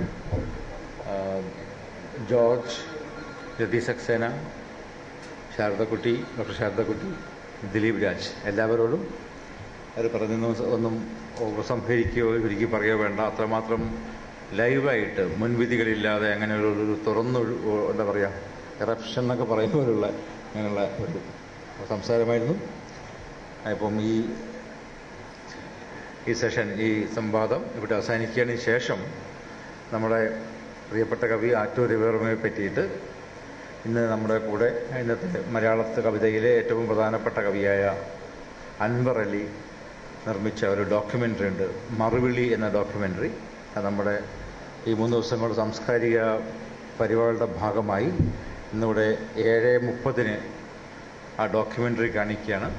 ആറ്റൂർ രവിവർമ്മയുടെ പൊതുവെ അധികം സംസാരിക്കാത്ത, അധികം പുറത്തു വരാത്ത, വളരെ ചുരുക്കി മാത്രം കവിത എഴുതാതിരിക്കാൻ വേണ്ടി വളരെയധികം പ്രയാസപ്പെടുന്ന കവി ആറ്റൂർ രവിവർമ്മയുടെ പറ്റി, അതേപോലെ തന്നെ വളരെ കവിതയിൽ സൂക്ഷ്മ അവബോധമുള്ള അൻവർ അലി നിർമ്മിച്ച ഈ ഡോക്യുമെൻ്ററി കാണണം.